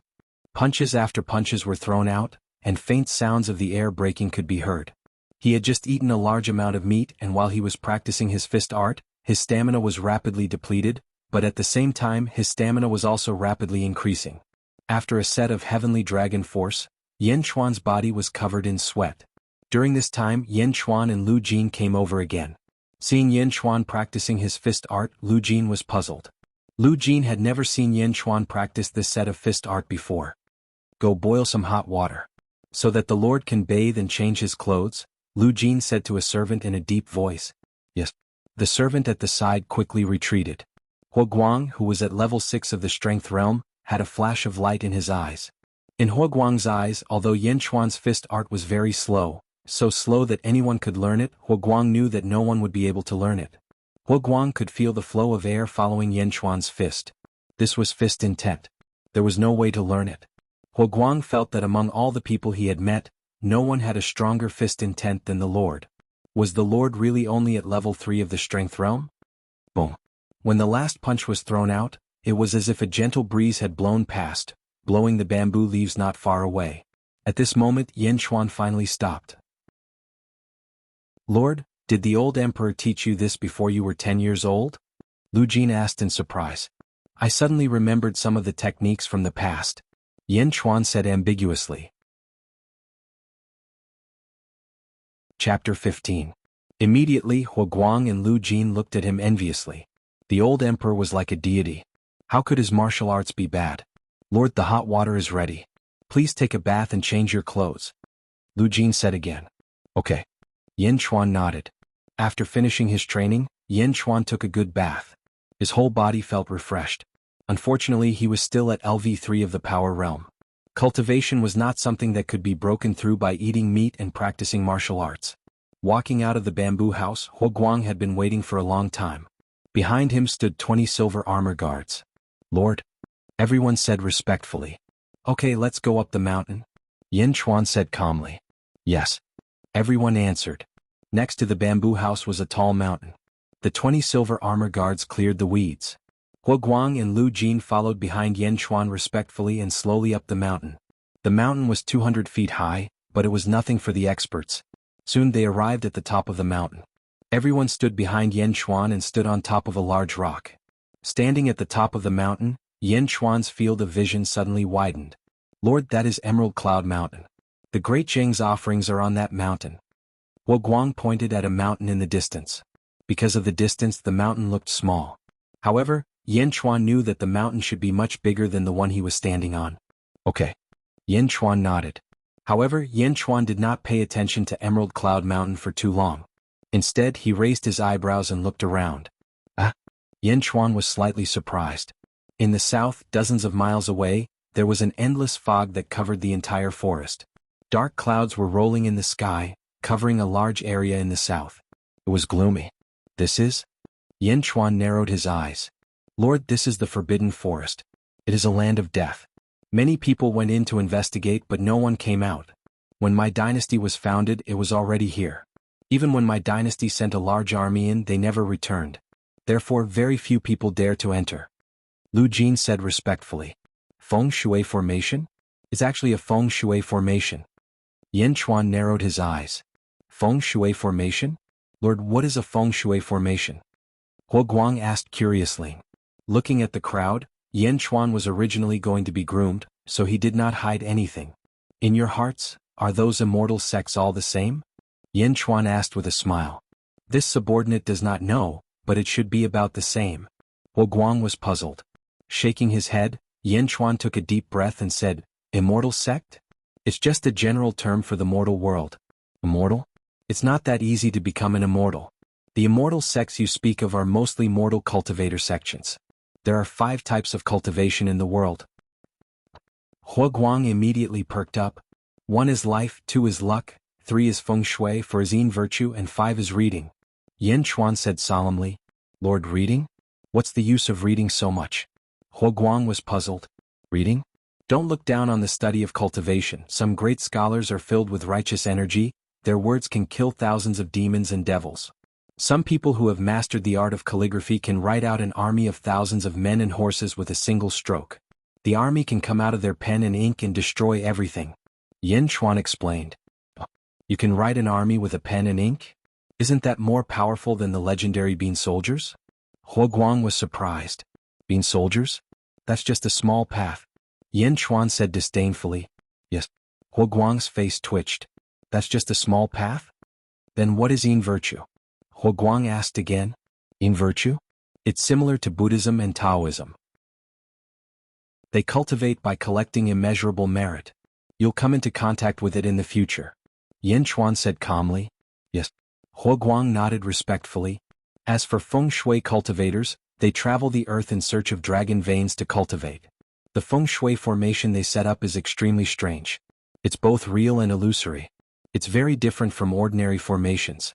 Moreover, powerful feng shui masters can even use dragon veins to connect the two realms of yin and yang. Yin Chuan explained. Connect the two realms of yin and yang? Feng shui cultivators? Huo Guang exclaimed. Feng shui cultivators are mainly feng shui cultivators. They can deduce the heavenly secrets, divine the signs of the stars and predict good and bad luck. Some of them are strong enough to disrespect the heavens. They can even arrange the stars, disrupt the heavenly secrets and cause the world to move in reverse. Yin Chuan explained. Hiss. Huo Guang's heart thumped wildly. Feng shui cultivator? Arrange the stars, disrupt the heavenly secrets? This ability made Huo Guang's heart skip a beat. Then what about feng shui? Huo Guang suppressed his astonishment and asked. Feng shui? Yin Chuan glanced at Huo Guang and said calmly, Feng shui cultivator, don't ask. That's not something you can get involved in. Yes. Huo Guang immediately acknowledged in his heart.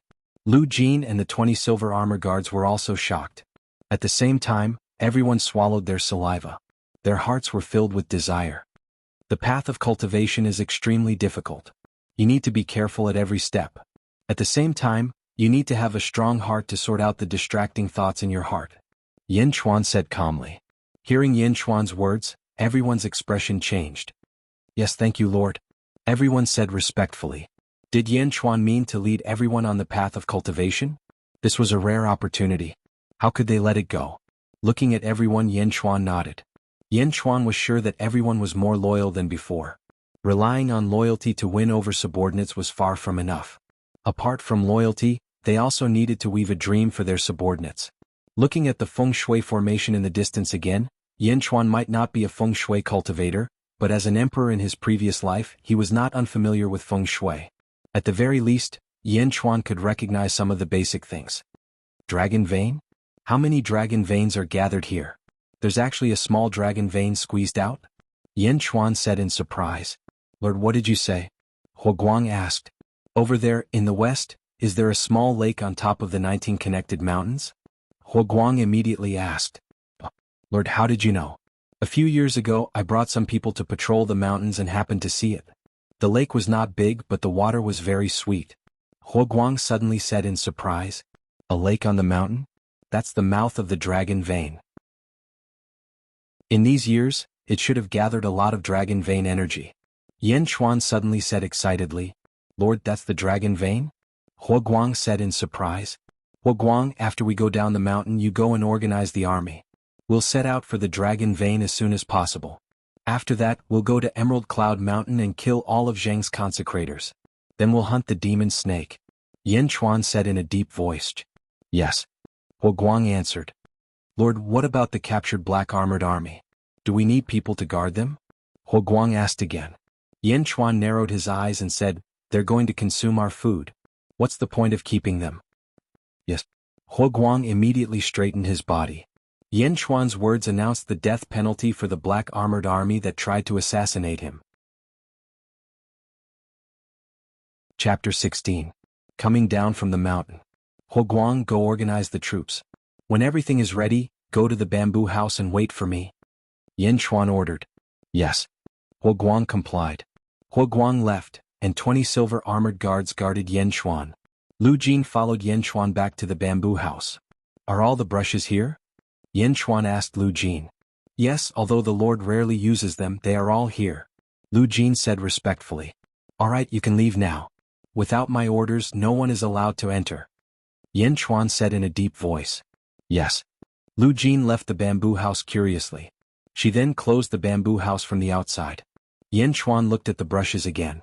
There were a total of 54 brushes, but in Yin Chuan's eyes, these brushes were too weak. Previously he took one out and wrote the two words Jin Xiong, but it couldn't withstand the yuan qi of heaven and earth and actually collapsed. Walala. Yan Chuan threw a large number of brushes to the ground. These brushes couldn't withstand his words. Out of the 54 brushes, only 3 purple jade brushes were left.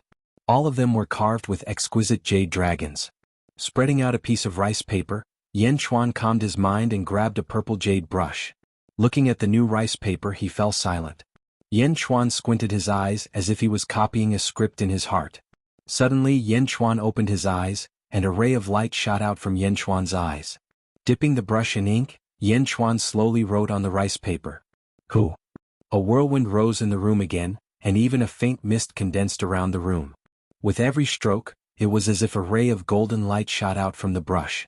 The golden light shot out in all directions, and the wind and rain in the room could be vaguely seen. The golden light under the brush grew brighter and brighter. Stroke by stroke, Yan Chuan wrote the word town. It was clearly written in pitch-black ink, but after it was written, the words strangely overflowed with a golden light. The last stroke was finished. Who? The surrounding whirlwinds and mist were quickly sucked into the word suppress. Rumble?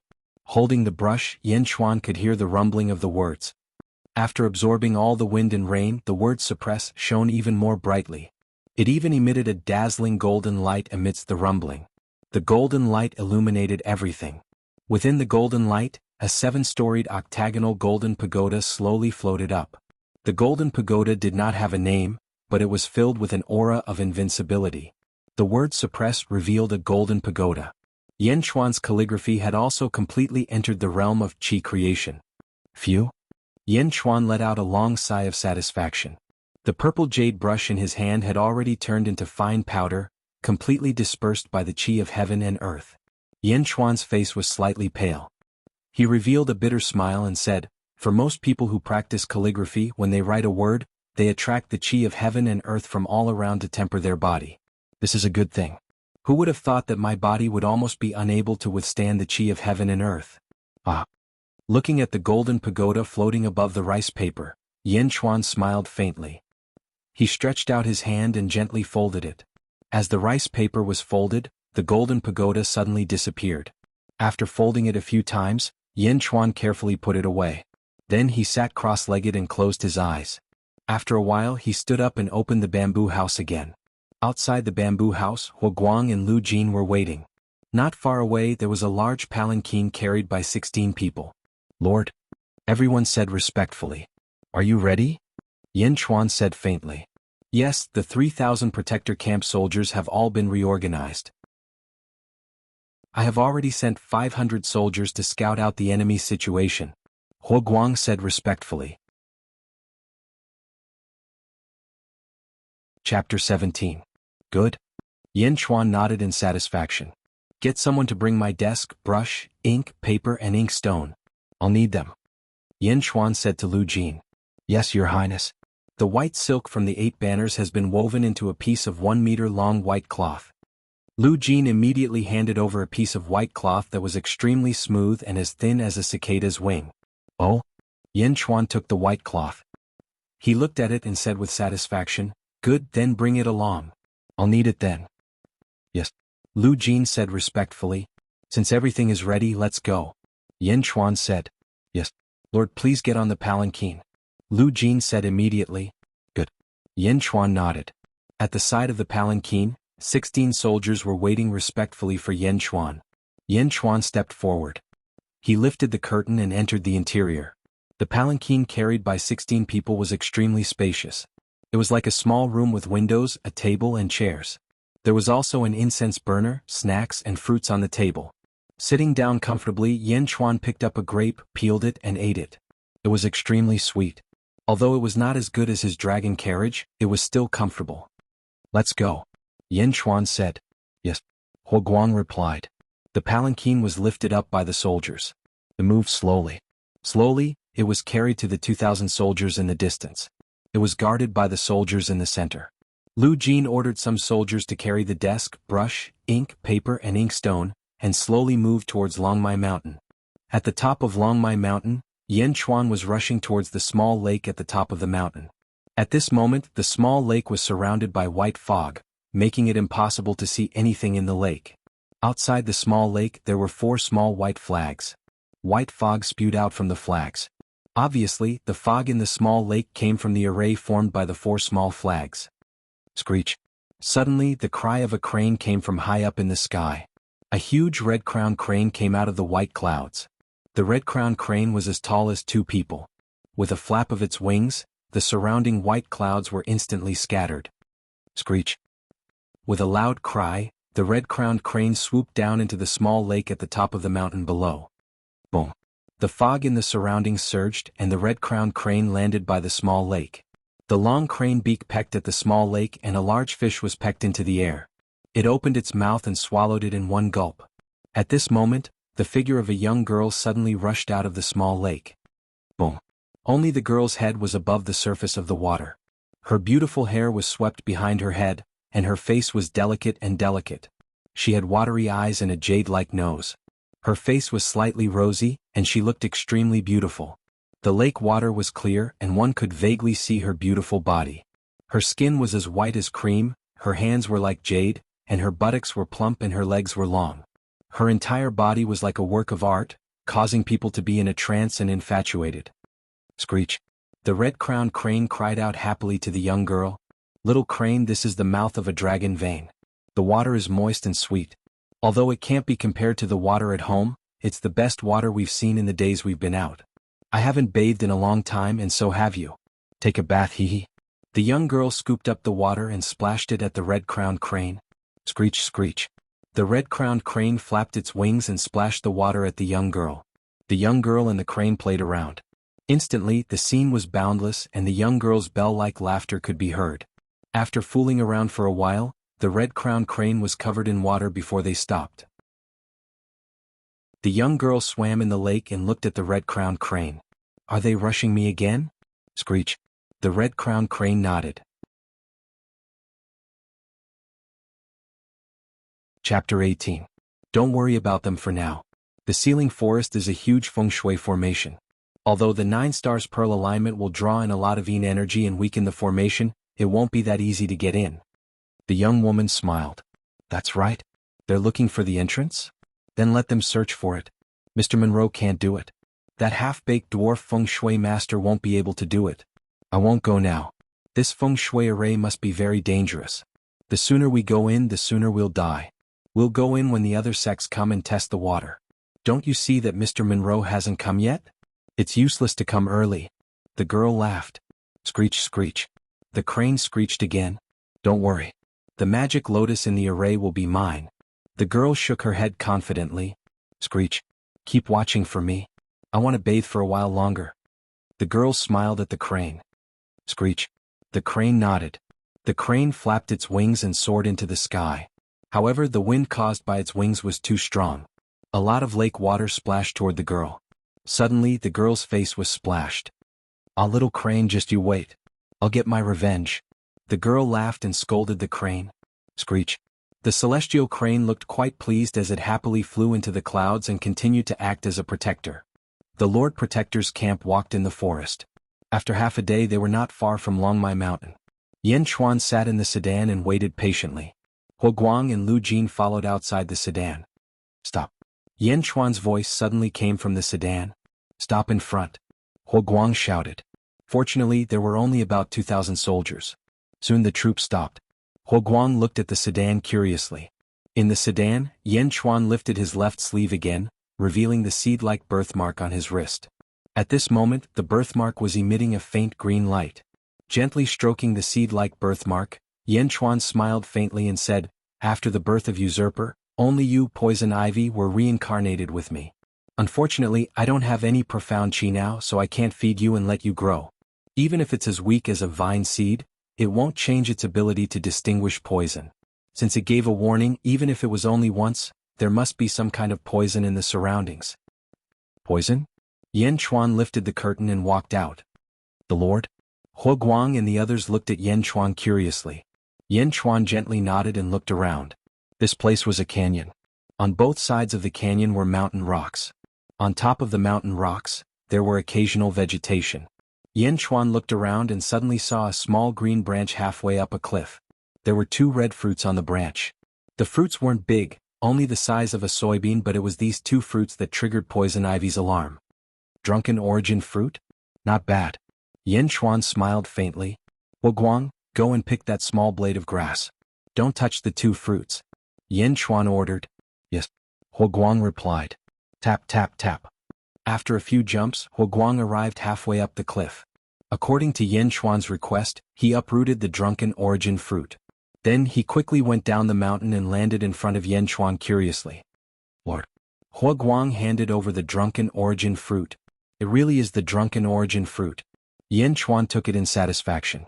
Suddenly Yin Chuan raised his eyebrows. As if he sensed something, he looked at the peak of the mountain. At the peak of the mountain there were 18 young men and women.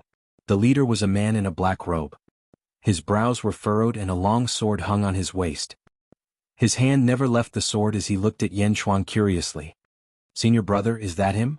The others looked at the man in the black robe and asked. It can't be wrong. Although we haven't seen each other for 7 years, I can still recognize him even if he turned into ashes.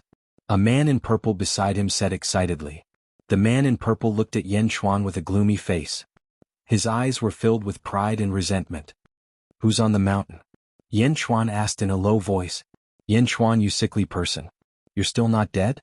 The man in purple mocked. Yin Chuan squinted his eyes. From the man in purple's tone, he could hear a hint of killing intent. Who was he? Chapter 19. Yin Chuan, you sickly person, you still haven't died? The purple-clothed man said coldly. Huh. Yin Chuan narrowed his eyes. From the tone of the purple-clothed man, he could hear a trace of killing intent. Who is he? Xiao? Xiao? Xiao? The 18 people jumped down from the mountaintop. Pung? Pung? Pung? They landed on the ground, creating a large cloud of dust. Guang's expression changed. One had to know that although this mountain wasn't high, even he didn't dare to jump. 18 people landed safely? This meant that the cultivation level of these 18 people was much higher than his. Boom. The soldiers in the valley raised their spears and surrounded the 18 visitors. Mortals, Yin Chuan, are you going to use this group of trash to welcome us? The purple-clothed man said disdainfully. Yin Chuan narrowed his eyes and looked at the crowd. He ordered, retreat to the west. Yes, sir. The group of soldiers responded loudly. They slowly raised their spears and retreated. This was a valley that connected the east and west. A breeze blew from the west. The dust from the soldiers' footsteps covered the 18 men and women, making them look even more ethereal and tall. The army retreated to the west of the valley. They looked at the 18 people with their swords drawn. Guang stood in front of Yin Chuan, protecting him. His face showed a trace of seriousness, because Guang had already guessed a possibility. The 18 people in front of them were from the Immortal sect. Since they were from the Immortal sect, they definitely knew magic. They might even have magic treasures. The bows and arrows of mortals were a joke in front of them. What to do? Guang tightened his grip on his spear. Blue veins popped out. He was clearly nervous, as if facing a great enemy. Lu Jin also stood in front of Yin Chuan. The horsetail whisk in her hand trembled slightly. Not far away the 18 people showed disdain. Yin Chuan patted Lu Jin and Guang. Lord. The two of them looked at Yin Chuan in confusion. There's no need to be nervous. Yin Chuan said with a smile. The two of them were stunned. Yes. Only then did the two of them open up a path. Bring out the table from the palanquin, Yin Chuan ordered. Yes. Yin Chuan replied immediately. He ordered 2 soldiers to enter the palanquin and bring out a small table. There were snacks, fruits, and an incense burner on the table. Burn incense to welcome the guests. Yin Chuan said to Lu Jin. Yes. Lu Jin immediately took out a lighter and prepared to light the incense burner. Yin Chuan looked at the drunken origin fruit that he had just plucked from the mountain wall. He gently plucked a fruit from it and handed it to Lu Jin. You need a spiritual fruit to burn incense. Put it in and burn the incense together. Yes? Lu Jin immediately did as she was told. The smoke from the incense burner drifted. Lu Jin retreated. Yin Chuan handed the remaining drunken origin fruit to Lu Jin. Lu Jin took it and retreated to the side. The 18 people looked at Yin Chuan's series of actions and were slightly surprised. Hey, you've been in the secular world for 7 years. You've learned a lot of its complicated rules. Yin Chuan, are you still the Yin Chuan from before? The purple-robed man shouted coldly again. Yan Chuan took a step forward and looked at the crowd indifferently. Yan Chuan has lost most of his memories. May I know who you are? Why are you so familiar with me? Yan Chuan said indifferently. Aha, you don't recognize me? I remember now. Your soulless disease is acting up again. You lose your memories every year. Without the protection of your traitor father, you are just a piece of trash. How are you going to fight with me? Ah! The purple-robed man shouted proudly. Ah! Chapter 20. There were 4 or 5 people who agreed with the purple-robed man and laughed. At the same time they looked at Yan Chuan with disgust. The black-robed eldest senior brother frowned slightly, but his expression did not change. Yan Chuan narrowed his eyes and stared at the purple-robed man who was making fun of him. Who are you? Yan Chuan asked again. Who am I? Have you forgotten about me? The purple-robed man smiled evilly. This is the grandson of the current sect leader, senior brother Feng Xiao. Someone at the side immediately introduced. Coquettish? Yan Chuan raised his eyebrows. What did you say? Feng Xiao said coldly. Yan Chuan ignored Feng Xiao and looked at the black-robed eldest senior brother. Who are you? The black-robed eldest senior brother was slightly surprised and said, My name is Jiang Nan. Although your father did those shameless things, I still admire him. Don't worry, we are just passing by and happened to meet. I won't make things difficult for you. Shameless things? Oh, it's not up to you to judge my father. Yan Chuan replied coldly. Yan Chuan, what's with your tone? Your father colluded with the demonic woman and caused great damage to our sect. He gave birth to a bastard like you and humiliated our sect. My grandfather spared you and let you live. Eldest senior brother is the champion of our sect's 3rd-generation disciple competition. What can't you say? Little bastard. Feng Xiao shouted coldly. Bastard. Hua Guang shouted angrily. Ka. The soldiers immediately raised their longbows and spears. The lord was humiliated and the soldiers were ready to fight. Oh. Yan Chuan waved his hand and stopped Hua Guang. Ha, little bastard, when your father was here, you could still act like a tyrant. What about now? With him? Feng Xiao sneered. Roar. Feng Xiao shouted and a huge sound wave swept toward Yan Chuan's army. In the canyon, the roar seemed to be amplified several times. Rumble. It was as if a gust of wind had blown past, and some of the weaker soldiers immediately swayed from side to side. They couldn't even hold their spears steadily. Yan Chuan's clothes fluttered violently. Most of the noise was directed at Yan Chuan. Yan Chuan steadied his feet and dropped down with force. Immediately he left an inch-deep imprint on the ground. Only then did he stop moving. Good. A few people cheered for Feng Xiao. Feng Xiao felt even more pleased with himself. As for eldest senior brother Jiang Nan, at this moment, he seemed to have tacitly agreed and didn't interrupt. Essence state? He refined profound qi? Hua Guang's expression suddenly changed. That was the realm of immortals. No one in the entire Yen state had reached the realm of essence. How could this person in front of him be in the realm of essence? How is it? Little vile spawn? Feng Xiao said proudly. Just so. Yan Chuan said coldly and disdainfully. What did you say? Feng Xiao said coldly. Jiang Nan was also surprised. Feng Xiao? Oh, I see that you're always against me. I guess that when my father was alive he was often bullied by me. Even after 7 years you still hold a grudge in your heart? Yan Chuan said with a faint smile. Feng Xiao's face suddenly darkened. Apparently Yan Chuan was right. Ah, little vile spawn, it's been 7 years. Now it's different. I'm already a master of the essence state. What about you? In the secular world you must still be struggling in the power state. Feng Xiao sneered. What? Do you want to have a try? Yan Chuan narrowed his eyes and said. The people on the opposite side were stunned. What did Yan Chuan mean? Was he also in the essence state? Impossible. What was there in the secular world? There were no resources for him to cultivate. Moreover, the sect took away all the things left by his father. Essence state? Impossible. Chapter 21. Eldest senior brother Jiang Nan squinted his eyes. Although Hua Guang and the others pretended to be calm, they were anxious. Feng Xiao sneered and said, Give it a try? Haha, although I told you not to disturb your life, you asked for it yourself. I want to see if you have improved after 7 years in the secular world. LV3 of the Power Realm? 7 years ago he was at LV3 of the Power Realm. Today, 7 years later, Yan Chuan was still at LV3 of the Power Realm. Yan Chuan smiled bitterly. It seemed that he could not improve his cultivation for the past 7 years because of the amnesia. But it did not matter. He had woken up in his previous life. None of the people behind Feng Xiao tried to stop him. Even eldest senior brother Jiang Nan looked on coldly. 7 years ago you were not my match. 7 years later, you are still my defeated opponent. Yin Chuan said calmly. Haha, what a boast.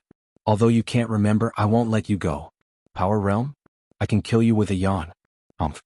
Feng Xiao said coldly. Just like the toad roar just now? Yin Chuan said sarcastically. That's not the toad roar. That's my sex chant to the heavens. And I only used 60% of my strength just now. Feng Xiao was furious. Really? If your toad roar can make me leave my spot, you win. What do you think? Yin Chuan said disdainfully. Ha ha ha ha ha. Feng Xiao laughed out of anger. Since you asked for it, don't blame me. Feng Xiao said coldly. As he spoke, Feng Xiao took a step forward. Huo Guang and the others were anxious. However, Yin Chuan was not surprised. He even reached out to grab the fruits on the table beside him. He plucked a grape and sniffed it lightly. As he smelled the fruity aroma, he looked at Feng Xiao calmly. On both sides stood the soldiers and the 17 members of the Immortal sect. In the middle stood Feng Xiao and Yin Chuan. The battle between the two was on the verge of breaking out. Huo Guang was a subordinate. Without Yin Chuan's order, he dared not interfere.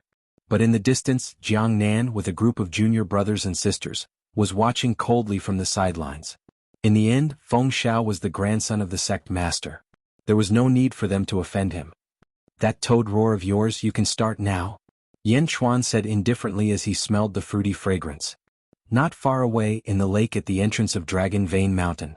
When the young girl came out of the bath, she put on a man's white shirt. Although it was men's clothing, when the young girl wore it, it showed a heroic beauty. Screech! Screech! The red-crowned crane cried out. Little he-er, I still want to bathe again. Did you see it clearly? Who disturbed this saintess's bath? The young girl grumbled. Screech, screech. The red-crowned crane shook its head and cried out. All right, let's go take a look. The young girl smiled. With a wave of her hand, the flags around the lake flew into her hand. The young girl immediately stepped onto the back of the red-crowned crane. Screech. The red-crowned crane let out a long cry and carried the young girl into the sky. In the blink of an eye, they flew into the clouds. Above the clouds, the young girl looked down and soon saw the confrontation between the two parties in the valley. LV3 of the Strength Realm versus LV3 of the Essence Realm? Am I seeing things? How is this possible? Is that kid at LV3 of the Strength Realm crazy? The young girl was surprised. While the young girl was surprised, the battle between the two below had begun. Yin Chuan, are you ready? I'll give it my all. Feng Xiao laughed evilly. Roar? Feng Xiao opened his mouth and roared again. An even more ferocious sound wave rushed towards Yin Chuan. Chapter 22. Chanting to the sky? Looks like these people are all from the Day sect. The girl in the sky said thoughtfully. The powerful sound waves once again rushed towards Yin Chuan. Wave after wave, they even caused the soil on the ground to fly up. They were all aimed at Yin Chuan. Yin Chuan's clothes fluttered even more violently. Wave after wave of impact, it was as if huge waves were washing over his body.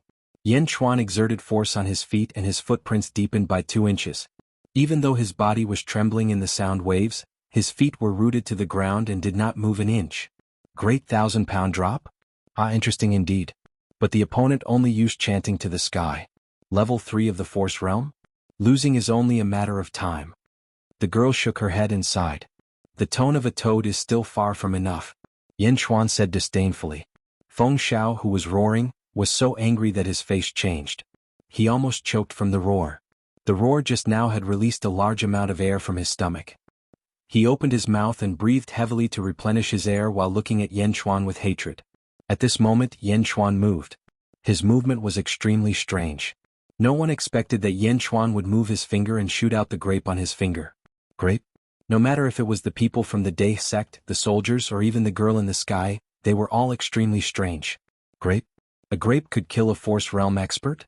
What kind of joke was this? Was Yin Chuan crazy? Huff. With a muffled sound, a scene that no one could understand happened.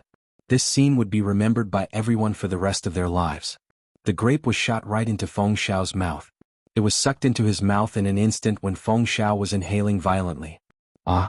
Ah, ah. Feng Xiao immediately covered his neck.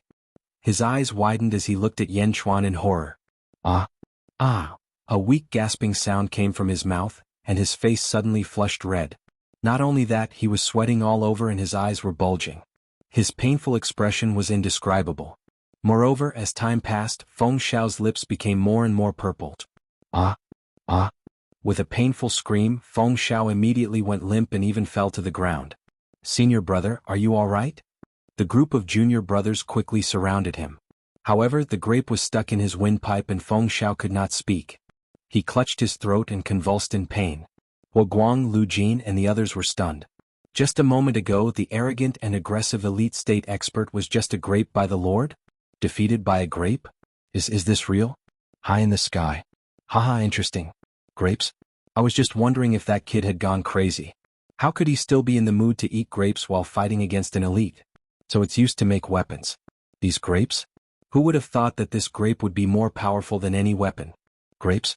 How could a grape defeat a master of the elite state? How interesting, ha! The young girl said excitedly. The most exciting moment was always the moment of surprise. Screech, screech. The red-crowned crane was also excited. Below, the disciples of the Day sect immediately surrounded them, including the eldest senior brother Jiang Nan. Help, help. Feng Xiao grabbed the eldest senior brother's clothes in pain and could not speak a complete sentence. In just a moment, Feng Xiao's face had turned purple and his tears could not stop flowing. His whole body was sweating as if he had been fished out of the water. The strength that he was proud of could not be released at all. His whole body was convulsing. Blocked the windpipe? The group of masters did not know what to do. They had all kinds of experience dealing with knife wounds and sword wounds, but what about suffocation? Puff puff. White foam came out of Feng Xiao's mouth and his eyes rolled. It seemed that he was about to die. Eldest senior brother, what should we do? What should we do? The masters exclaimed. Jiang Nan's face was also very pale at this moment. He put his hand on Feng Xiao's back. His windpipe is blocked. If I use force, his windpipe will be shattered. Then it will be worse. Jiang Nan said with a pale face. But senior brother Feng Xiao is about to die. The master said sadly. This was the grandson of the sect leader. If he died, no one dared to think about it. Chapter 23. There was no suspense in the battle between Feng Xiao and Yan Chuan. In the eyes of the Day sect, at most, Feng Xiao was bullying Yan Chuan because of his higher cultivation. As long as Yan Chuan didn't die, they would turn a blind eye to it. However, who would have thought that it would end like this? Feng Xiao was going to be killed by Yan Chuan's grape? If they didn't see it with their own eyes, they wouldn't have believed it. Even if they returned to the sect and reported it, no one would believe it. A grape? A grape? While everyone felt that it was absurd, they were also anxious. What if Feng Xiao died? How would they explain it to the sect? Not only Feng Xiao, who was foaming at the mouth, but almost everyone was so anxious that their faces were covered in sweat. Those who don't want him to die, get out of the way. Yan Chuan's voice suddenly sounded. Huh. Everyone looked at Yan Chuan. At this time, everyone looked at Yan Chuan with an astonished expression. It was because of him that Feng Xiao ended up like this. You have a way to save Feng Xiao? Jiang Nan frowned and looked at Yan Chuan. Since he is the grandson of my father's sect leader, saving him is out of respect for the sect leader. Yan Chuan said indifferently. When he was 18 he still had to go to that sect. Yan Chuan didn't want to make things worse now. Yan Chuan didn't care about Feng Xiao's life at all because Feng Xiao didn't have the qualifications to make him hate him. Then quickly save him. Jiang Nan frowned. Jiang Nan found it hard to accept that Feng Xiao had turned a deaf ear to Yan Chuan's request now. However, he was the leader of this trip and had no choice but to care about Feng Xiao's life. Guang, your servant is here. Guang said excitedly. Just a moment ago he was still a member of the Immortal sect. Now he was begging the Lord? For a moment, not only the silver-armored army, but also Guang's face lit up with excitement. Turn Feng Xiao upside down. Yan Chuan said indifferently. Yes. Guang immediately stepped forward. The group of experts stared at Guang, but they had no choice but to hand Feng Xiao over to Guang. Guang was filled with excitement as he pinched a powerhouse who used to be high and mighty in his eyes like he was pinching a dog. Lu Jin hit him hard on the back. Yan Chuan ordered again. Yes. Lu Jin also stepped forward excitedly. Reaching out, Lu Jin struck Feng Xiao's back with her palm. Boom. Lu Jin was merciless. This brat slandered the old emperor and insulted the lord. Lu Jin was not polite to him at all. Boom. Feng Xiao suddenly spat out a grape covered in thick phlegm from his mouth. Oh. Who? Feng Xiao could immediately breathe again. He sucked in big mouthfuls of phlegm, but his twitching body did not recover quickly. His body was still weak. It was obvious that he would not be able to recover in a short time. He's out. The group of experts immediately heaved a sigh of relief. Throw him to them. Yan Chuan said. Yes. Huoguang obeyed. Boom. He threw Feng Xiao out like a dead dog. The group of experts immediately caught him. Senior brother, are you okay? Senior brother. Everyone immediately came up to him. Huoguang and Lu Jin also returned to Yan Chuan's side. Now, everyone looked at Yan Chuan with even more admiration. Yan Chuan said indifferently, how dare you come out to train when you're so weak? Take him back. Too weak to stand up to the wind? The group of senior brothers immediately froze. Was Yan Chuan saying that Feng Xiao was weak, or was he saying that they were weak? Moreover, the crowd did not know how to refute. Feng Xiao was defeated by a grape. Was he not weak enough to withstand a gust of wind? Everyone felt sullen. Too weak to stand up to the wind? Had junior brother Feng Xiao, that was a moment of carelessness. Jiang Nan could not help but argue. Chapter 24. Hearing Jiang Nan's words, the other disciples nodded. Not only to agree with Jiang Nan but also to make themselves feel better. Careless? Ah. Yan Chuan laughed. Yan Chuan did not say why he was laughing, but his laughter made everyone blush. Careless? Careless in a battle of life and death? This was a childish way of saying it, but Jiang Nan was the one who said it. Jiang Nan also felt that he had made a slip of the tongue, but more than that, he was angry. He was angry at Yan Chuan's arrogance. He was angry that Yan Chuan, who was only in the strength realm, dared to disrespect him. However, Yan Chuan's carefree laughter caused the soldiers to feel excited. The commander was the spiritual symbol of the army. The commander was the Lord.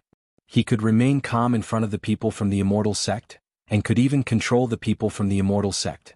The soldiers only had pride, endless pride. In the sky, the girl stared at Yan Chuan, her eyes shining. She smiled and said, "This person is really special." Screech, screech. The crane nodded. Jiang Nan slowly stood up. He took a step forward. The other disciples looked at him. They were all waiting for their eldest senior brother to teach Yan Chuan a lesson. Yan Chuan, it seems that we have underestimated you. Since you said that we are weak, I would like to learn from you. Jiang Nan said in a deep voice. Learn from him? Huoguang and Lu Jin became nervous again. They had used a trick to win with grape, but could they do the same now? In the sky. The people from the Day sect are really shameless. LV7 of the Strength Realm? Challenging someone at LV3 of the Strength Realm? The girl looked disgusted. The girl was just curious about the previous fight, but now she was disgusted. The fight was obviously unbalanced and they shamelessly kept going? Little He-er, do you think I should help that kid or not? I think he is quite pleasing to the eye. The girl asked the crane. Screech. Screech. The crane shook its head. All right, let's wait and see. The young girl nodded. Below, Yan Chuan saw Jiang Nan's challenge and shook his head. It was still not enough. Go back and I can pretend that nothing happened. Ah, with just you. Jiang Nan laughed in anger. The group of martial brothers shared a common hatred for the enemy, coldly looking at Yan Chuan. Don't you think that you and Feng Xiao are very similar? Yan Chuan asked with a smile. Feng Xiao had just been pushed to the brink of death by grape, which was simply a disgrace. Jiang Nan even felt ashamed to be associated with him, but Yan Chuan actually said that he was very similar to Feng Xiao.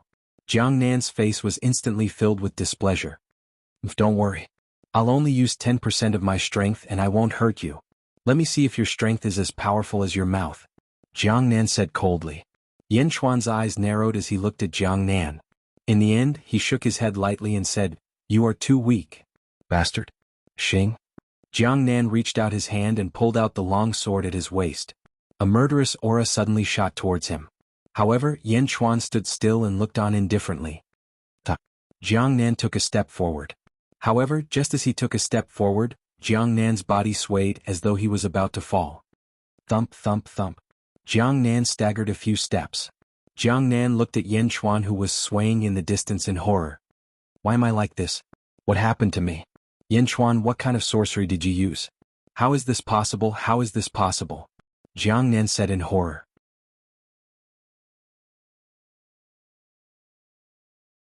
Chapter 25. Plop. Jiang Nan fell to the ground.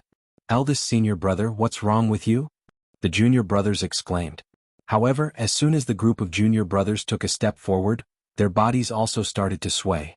They swayed and fell to the ground with a plop. They fell to the ground one by one and looked at Yan Chuan in horror. How could this be? How could this be? Everyone looked at Yan Chuan in horror. Previously Feng Xiao was still a grape. Why did he suddenly lose control of his body? At this moment they no longer had the demeanor of an expert. There was only despair in their eyes. Not only were their bodies restrained, but they also suffered a psychological blow. The strength state? 18 of them in the elite state were defeated by someone in the strength state? Oh God, can someone tell me why? The group of experts fell to the ground. Lu Jin, Hua Guang, and the silver-armored soldiers widened their eyes. Is this real? The soldiers even rubbed their eyes as if they were dreaming. In the sky, the young girl was speechless. Screech, screech. The red-crowned crane flapped its wings in confusion. I know. The young girl's eyes lit up. At this moment, the young girl looked at Yan Chuan with brighter eyes. This person is extraordinary. Although he is in the strength state, he is indeed extraordinary. The young girl exclaimed. Below, Yan Chuan looked at the group of experts who had fainted on the ground. His expression was still indifferent. My lord, what is this? Lu Jin asked in confusion. Seeing Lu Jin and Hua Guang's curiosity, Yan Chuan smiled and said, Do you remember what was burned just now? The fruit just now. The incense burner? That was poisonous smoke? Lu Jin's eyes lit up. Yan Chuan nodded. But why are we fine? Lu Jin asked in confusion. I know. The Lord asked us to stand on the west side. The west side is upwind. All the poisonous smoke was blown to them. Hua Guang said excitedly. Yan Chuan nodded with satisfaction. That's right, this is the purpose of burning incense to welcome guests. Now tell me, what do you think? Yan Chuan looked at the two and asked. Experience?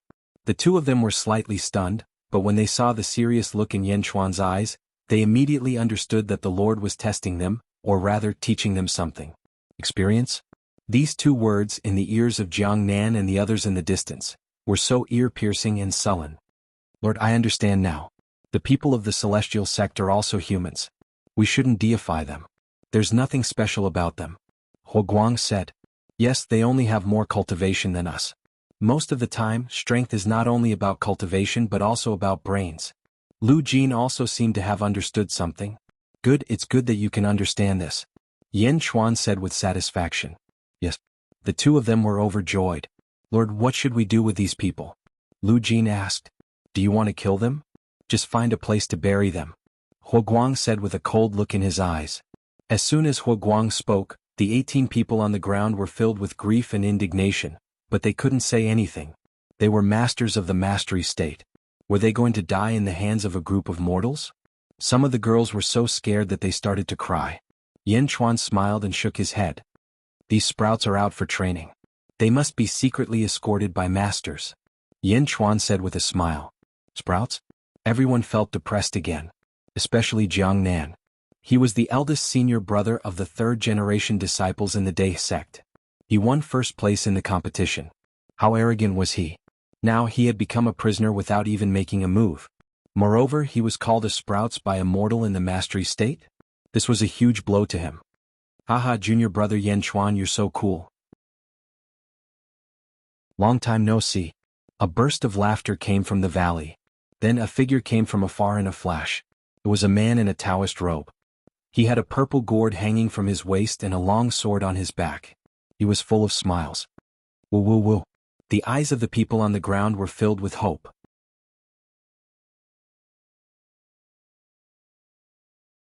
Chapter 26. Who are you? Yan Chuan asked. I'm Zhujian Sheng, a second-generation disciple of the Dai sect. Your father taught me swordsmanship in the past. You were young back then, so you might not remember me. The man in the Taoist robe laughed. I've forgotten most of my memories. Zhujian Sheng? Are you here to protect them? Yan Chuan nodded. That's right. These little bastards don't know the immensity of heaven and earth after learning some skills. Fortunately, they met you this time. If it were an outsider, they would have lost their lives. Zhujian Sheng shook his head and laughed. The experts on the ground immediately blushed. If that's the case, then take them away. Yan Chuan said directly. Well, if I'm not wrong, your incense burner is burning drunken elemental fruit, right? They. Zhu Jiansheng said awkwardly. Lu Jin, pluck 18 leaves and give them to them. Yan Xuan turned to Lu Jin. Yes. Lu Jin nodded immediately. She quickly plucked the leaves from the drunken elemental fruit vines. There were 18 leaves and she handed them to Zhu Jiansheng. Thank you. Otherwise it would have taken me a lot of effort. Zhu Jiansheng laughed. He quickly stuffed a leaf into a disciple's mouth. After a while that person could move again. Go, put a leaf in each of their mouths. Chew it and swallow it. Zhu Jiansheng gave the other leaves to that person. Soon the poison in the 18 people was cured. They stood up one by one. Thank you, martial uncle. Everyone said respectfully. At the same time the experts looked at Yan Xuan with more and more complicated eyes. Among them, Feng Xiao looked at Yan Xuan with more and more resentment. Jiang Nan looked at Yan Xuan with an indescribable sullen expression. If that's the case, then we'll take our leave first. We'll see you in the Day sect in the future. Zhu Jiansheng laughed. I won't see you off. Yan Xuan nodded. Yan Xuan, you just wait. This enmity, I'll avenge it. Feng Xiao left behind some vicious words before leaving. Pa. Zhu Jiansheng slapped Feng Xiao's head. Report my ass. If he wanted to kill you, you would have died a long time ago. Moreover, he will be your elder in the future. If you dare to report, your grandfather will break your legs. Zhu Jiansheng immediately scolded. Feng Xiao. Soon, Zhu Jiansheng and his group disappeared from Yan Xuan's sight. Along the way, martial uncle, what is Yan Xuan's cultivation level? Is he really still in the strength state? Jiang Nan bit her lips and asked. Yan Xuan? He's still at LV3 of the power realm, but he's much more mature than you guys. Zhu Jiansheng said in a deep voice. 3rd level of the power realm? Everyone felt their vision go dark. Really? He was really in the strength state. Martial uncle, I can't accept this. Feng Xiao said sullenly. Why can't you accept this? You asked for it. Don't think that your cultivation level is higher than his, but have you seen what he can do? If he wants to kill you, it'll be a piece of cake for him, Zhu Jiansheng scolded. But Feng Xiao was still unconvinced. Use your brain more in the future. This time I followed you secretly and recorded your performance in this trip. Look at your performance? You guys are a bunch of hotheads. Yan Xuan said that you guys are sprouts, and he's right, Zhu Jiansheng said without giving them any face. Everyone? Then martial uncle, where are we going now? Jiang Nan asked. Where are we going? According to my records, you guys are all dead. Where else do you want to go? Let's go back to the sect now. Reflect on it properly. Motherfucker, you bunch of sprouts are too inexperienced. Zhu Jiansheng said unhappily. Everyone?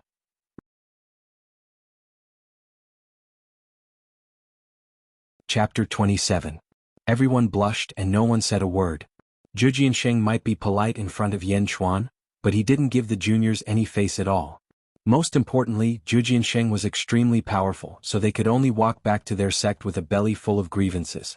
In the sky, the young girl rode a crane and watched Zhu Jiansheng leave with the people of the Day sect. Zhu Jiansheng? I think I've heard of him before. I think he's a genius of the 2nd generation of disciples of the Day sect. The young girl touched her chin thoughtfully. Below, Yan Xuan watched Zhu Jiansheng leave. He sat back down in the palanquin.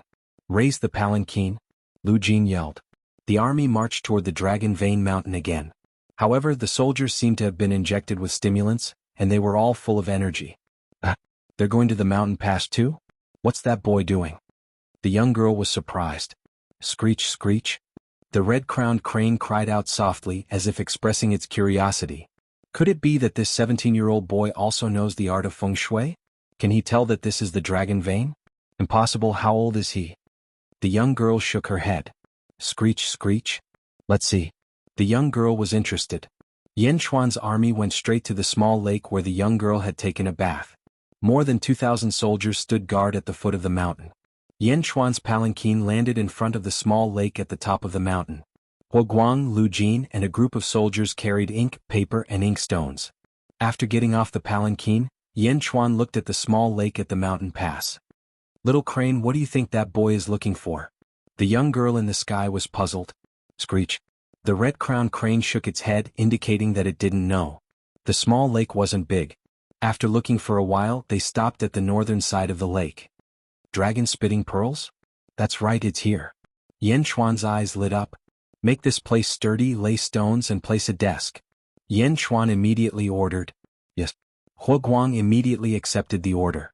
Hua Guang chopped down a large tree and turned it into a large wooden stake. The silver-armored soldiers quickly used the wooden stakes to tamp down the ground. After that he found a large stone and cut it flat. Finally he placed the desk properly. High up in the sky, the girl's eyes were filled with confusion.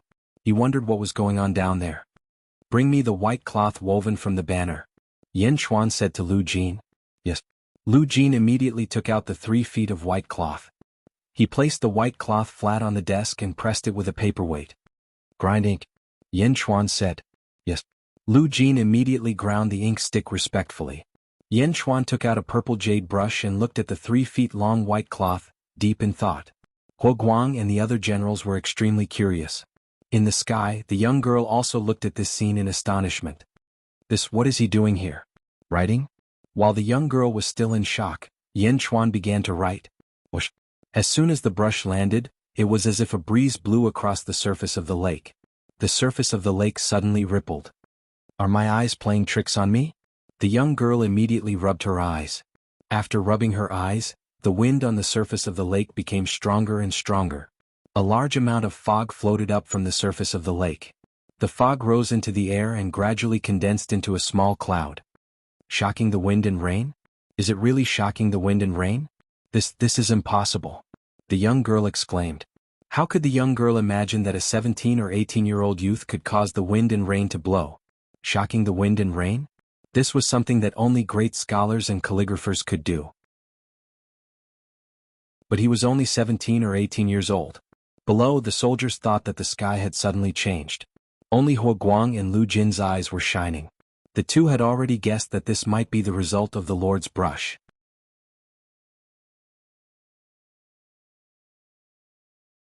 Chapter 28. Is this real? As Yan Chuan drew stroke by stroke, Lu Jin leaned closer and saw clearly that there was a painting on the white cloth.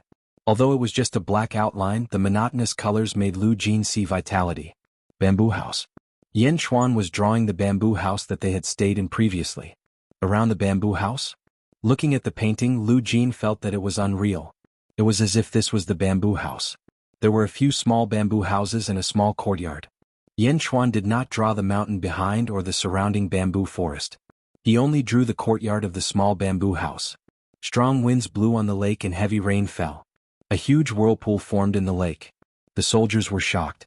Yan Chuan's forehead was covered in sweat, but his hands did not stop. He continued to draw stroke by stroke. Bang! The purple jade brush suddenly made a crisp sound and turned into powder. It was blown away by the wind. Yan Chuan did not stop. He grabbed the last purple jade brush and dipped it in ink again. Rumble. Rumbling sounds could be heard from the lake. In the sky, the young girl's eyes widened. The power of drawing. Perhaps only Mr. Monroe can compare to this? The young girl swallowed her saliva and said, "Screech." The red-crowned crane suddenly became restless. "What's wrong, little crane?" The young girl was puzzled. "Screech, screech, screech." The red-crowned crane cried anxiously. "What? Dragon vein energy? You felt the unusual movement of the dragon vein energy?" The young girl was surprised. "Screech?" The red-crowned crane nodded continuously.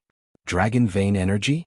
Although it's just a small dragon vein, it has been accumulating for thousands of years. There must be a certain amount of dragon energy. Is Mafe trying to absorb the dragon energy here?" The young girl asked strangely. Below, a painting had been completed. A crack appeared on the brush again. Yan Chuan's brush made a stroke in the air on a painting. "Come." Yan Chuan called softly. Boom. A strong wind suddenly rushed out of the whirlpool in the lake. A gale soared into the sky, instantly dispersing the surrounding clouds and mist. Then it crashed into Yan Chuan's painting. They surged out of the water and rushed into the painting. Vaguely, one could see a faint golden light in the wind. Dragon vein energy, it really is the great earth dragon vein energy? The girl in the sky exclaimed. Rumble? All of a sudden, the surrounding mountains began to shake. It was as if there was an earthquake. A whole incense stick's worth of time.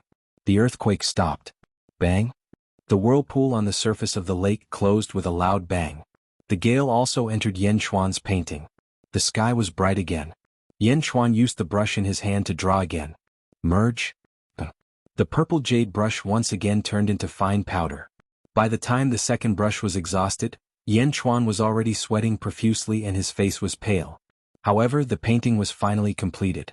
Above the painting there was a faint golden light. The golden light quickly disappeared into the painting. At this moment, the bamboo house in the painting became more and more lifelike. Even the original black and white had a lot of emerald green. The grass on the ground in the painting was exactly the same as the real thing. Congratulations to the Lord. Lu Jin, Huoguang, and the other soldiers immediately congratulated him excitedly. Do you know how to watch? Yin Chuan asked. Yes, the old slave knows. Lu Jin stuttered. Watch this painting. Yin Chuan said. Yes. Lu Jin immediately touched the painting carefully.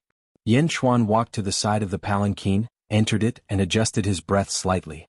The painting just now was the limit of Yin Chuan's current physique. In the sky, the girl held her chin deep in thought. When Yin Chuan recovered and walked out of the palanquin, Lu Jin had already finished watching. A painting and a scroll were handed to Yin Chuan. Yin Chuan took it and gently opened it. The painting was the bamboo house where they lived before. Lu Jin and Huoguang's eyes were full of curiosity. The soldiers' eyes were full of worship. Lord, what's the use of this painting? Lu Jin asked curiously. Yin Chuan smiled slightly. You and Huoguang have a good show. Yes. The two immediately grabbed one end of the painting and unfolded it in the void. Yin Chuan grabbed the desk and held it in front of the painting. Buzz. A ripple suddenly appeared on the painting, and the desk mysteriously disappeared. Disappeared? The desk was gone? Everyone's expression changed.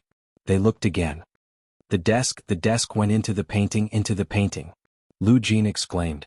In the painting, in the small courtyard, the desk from before was being painted. This. Lu Jin and Huoguang were stunned. This painting has absorbed the chi of the dragon meridian and can create a space inside to store some inanimate objects. Unfortunately, there is too little dragon chi and the painting quality is too poor. The space is not big, only 30 feet wide. Moreover, after 100 years, the dragon chi will dissipate and the painting will be useless. Yin Chuan shook his head. Space. Lu Jin was surprised. Lord, the desk is put in. How do we take it out? Huoguang didn't know what to say at this moment. Reach out and take it. Yin Chuan said with a smile. As he spoke, Yin Chuan reached out and a large number of ripples appeared on the painting again. His arm reached in and took the desk out. This. Everyone was shocked. Lord of God. Everyone bowed respectfully. Cultivate well. In the future you will be able to do it too. Yin Chuan said with a smile. Yes.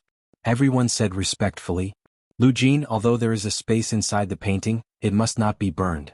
In the future you will be responsible for keeping this painting for me. Yin Chuan said. Yes.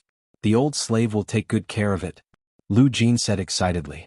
In the sky the girl looked down. Space treasure? A person at LV3 of the power realm can make a space treasure? Are you kidding me? The girl smiled bitterly. Screech. The red-crowned crane nodded. It was speechless. Space treasure is very rare. Not many people can make it like he did. His painting skills are so profound, he knows feng shui, and he even encountered the dragon meridian? That's too little. Although the space is not big, it is still very impressive. Looks like Mr. Monroe will meet his match, hee. The girl smiled slyly.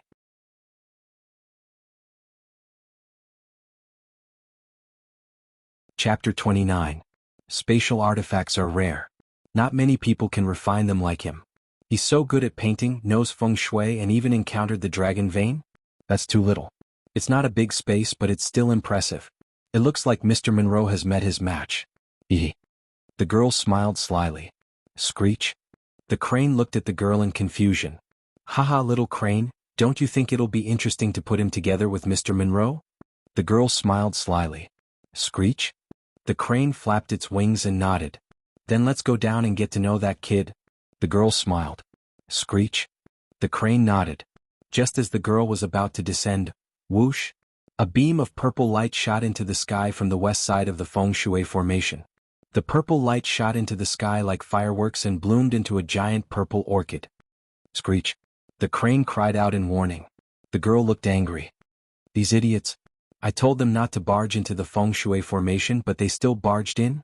Now they're asking for help? Ignore them. Screech. The crane shook its head. Fine. I'll save them for your sake. What a bunch of idiots. The girl said angrily. Lowering her head, the girl looked at Yin Chuan and said with a look of pity, Really, it's not easy to meet such an interesting person. Forget it, I'll come and find him in a few days. I'll be back soon. Let's go. The girl shouted. Screech.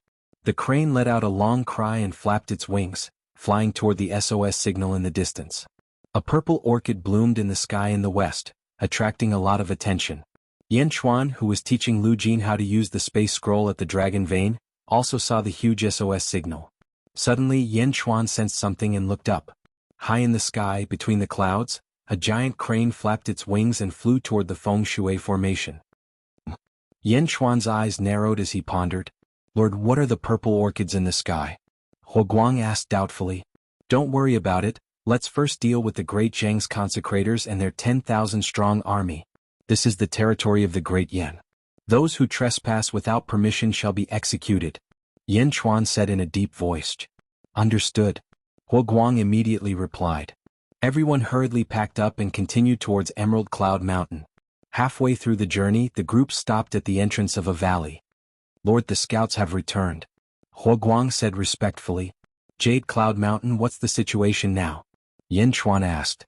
Huo Guang said, Emerald Cloud Mountain, the 4 reverends and Grand Zhang's viceroy. 3,000 soldiers stayed behind. The other 7,000 were divided into several groups and sent to the Feng Shui formation. Where is the demon snake? Yan Chuan asked.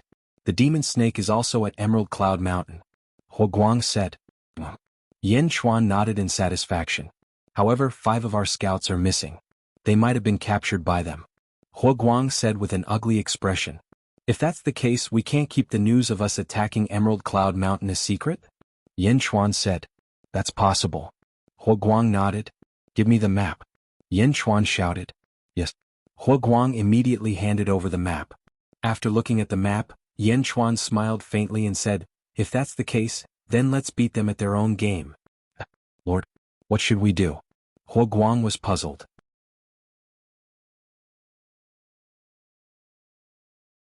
Chapter 30. Of the 500 scouts, most of them are still near Jade Cloud Mountain, right? Yan Chuan asked. Yes. Let them burn the mountain. Yan Chuan said in a deep voice. Lord, the other party should have received the news and most likely left the mountain. Setting it on fire should be useless, right? Huo Guang said worriedly. No matter, just set the mountain on fire for me. Yan Chuan shook his head confidently. Jade Cloud Mountain, top of the mountain. There was an abandoned temple at the top of the mountain. Thus, it became the residence of the Zheng dynasty's consecrators. In the backyard of the temple, waves of roars could be heard. The 3 leopards were panicking, but they continued to roar. Roar, roar, roar. The leopards seemed to want to roar away the fear in their hearts, but also seemed to be warning the huge monster in front of them. In front of the 3 leopards there was a 5-zhang long pitch-black cobra. It was about the same height as a 5-story building. It coiled around and occupied most of the courtyard. The cobra was as thick as a bucket. Its black scales emitted a faint light. There were even some barbs on the back of its neck. It spat out a black and purple tongue and its eyes were cold. Si. The sound of its tongue made the 3 leopards frightened. Finally, one of them could not stand the fear and pounced on the snake. The snake opened its mouth. Billowing black smoke came out of the snake's mouth and immediately enveloped the leopard. The leopard fell to the ground and whimpered before it stopped breathing. Roar. The other 2 leopards were horrified. They slowly retreated to the wall, restless. Another wave of black smoke enveloped them and the other 2 leopards fell to the ground dead. After the leopards died, the snake opened its mouth and swallowed the 3 leopards. In the blink of an eye, the 3 leopards were swallowed and the snake's body swelled up. Snore, snore. The snake coiled its body and twisted its body. In the blink of an eye, the 3 leopards in its stomach were crushed and its swollen body recovered by more than half. CSI. The snake turned its head and looked at the entrance of the small courtyard. At the entrance of the small courtyard stood a bald middle-aged man. How about these 3 leopards? The bald man smiled apologetically. The serpent shook its head, its interest waning. Don't worry, I've already sent people to look for the bear. I'll find it for you within 3 days. The bald man smiled apologetically. The serpent nodded.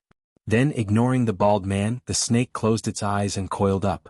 The bald man's face stiffened. All right, then I'll leave first, the bald man said. The snake still ignored him. The bald man smiled apologetically and slowly retreated. After leaving the courtyard, the bald man's face sank.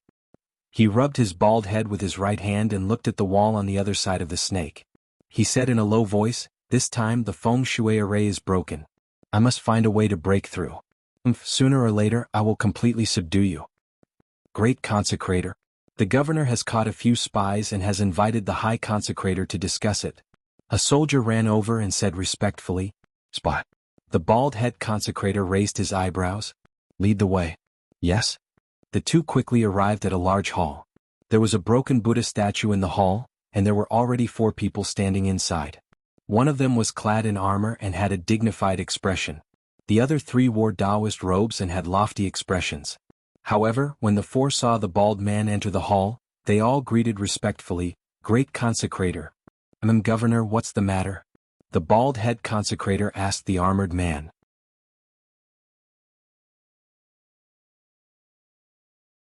Chapter 31. That bunch of trash. I sent them to assassinate Yan Chuan, but they were all wiped out. The governor said angrily. "Oh, what about Xiao Ma?" The bald head consecrator was puzzled. "Consecrator Ma?" When they were trying to assassinate Yan Chuan, they suddenly fell ill for some reason, causing the formation to collapse. All their efforts were wasted and they all died. The governor smiled bitterly. "Suddenly fell ill? We shouldn't have agreed to the Yen State's Zhao family. We came here for business and we don't have the time to help them." A man in a Taoist robe said coldly. "Consecrator is right." The governor smiled bitterly. If they didn't agree to the Zhao family's request, the 10,000 troops wouldn't have been allowed to enter the Yen State's territory. The consecrator lived like a prince, so how would he know about this? However, the governor didn't want to be entangled in this matter, so he went along with it. "Yan Chuan?" The bald head consecrator squinted his eyes. "We caught a few spies just now and they were sent by him. These spies are also stubborn. They refused to say anything even after 4 of them died. It was only when the last one was tortured that he opened his mouth. They are preparing to attack our Jade Cloud Mountain." The governor said disdainfully. "Oh, attack us?" The head consecrator touched his bald head and said strangely. "His protector camp only has 3,000 silver-armored soldiers. Their commander, Huo Guang, has some ability. The only one they don't dare to touch is that immature Yan Chuan. He must have given the order carelessly to send the silver-armored soldiers to their deaths." The governor said coldly. "Their deaths? If Xiao Ma dies, then they will be buried with him." The head consecrator said coldly. "Yes, I am worried that they will set fire to the mountain, so I am preparing to station 3,000 soldiers at the foot of the mountain. Do the 4 consecrators want to go down the mountain together?" The governor asked. "Set fire to the mountain? A mountain fire can only burn your ordinary soldiers. How can it hurt us? We won't go down. You all go down. Also, find Xiong and bring him here in 2 days. Blackie can't wait." The head consecrator said in a low voice. "Don't worry, High Consecrator. The matter of catching the bear has already taken shape. Once we catch it, we will immediately send it over. Our army has already gone down the mountain to set up camp. We will wait for Yan Chuan to bring his troops over. We will definitely not let him return." The governor coldly said. "Yes." The consecrators nodded. On a mountain above a valley, Yan Chuan and Huo Guang stood on top of the mountain and looked down at the long passageway. "Is it time?" Yan Chuan looked at the sky and asked. "Yes, Lord. It's almost time. The scouts around Emerald Cloud Mountain should have started burning the mountain." Huo Guang said solemnly. "Good, once the fire starts, the smoke will definitely soar to the sky." Yan Chuan nodded in satisfaction. "Lord, since they already know about us and have made preparations, why do they still want to burn the mountain?" Lu Jin asked curiously. "This is called inviting the enemy into a trap." Yan Chuan said with a smile. "Eunuch Lu, the Lord doesn't want to attack Emerald Cloud Mountain now. Instead, he wants to create the illusion of besieging Emerald Cloud Mountain." Huo Guang explained. "Oh?" Lu Jin looked at Huo Guang. "Once the fire starts on Emerald Cloud Mountain, the 7,000 soldiers heading to the south will definitely abandon everything and return to reinforce Emerald Cloud Mountain. There are many mountains here. This is the shortest and fastest path that must be taken. Do you think those impatient soldiers will choose to slowly climb mountains and wade through rivers to take a detour, or will they take the shortest path to reinforce Emerald Cloud Mountain?" Huo Guang said with a smile.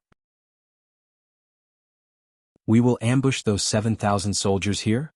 Lu Jin immediately understood. "Yes," Huo Guang said with a smile. At this moment, Yen Chuan looked in the direction of Emerald Cloud Mountain.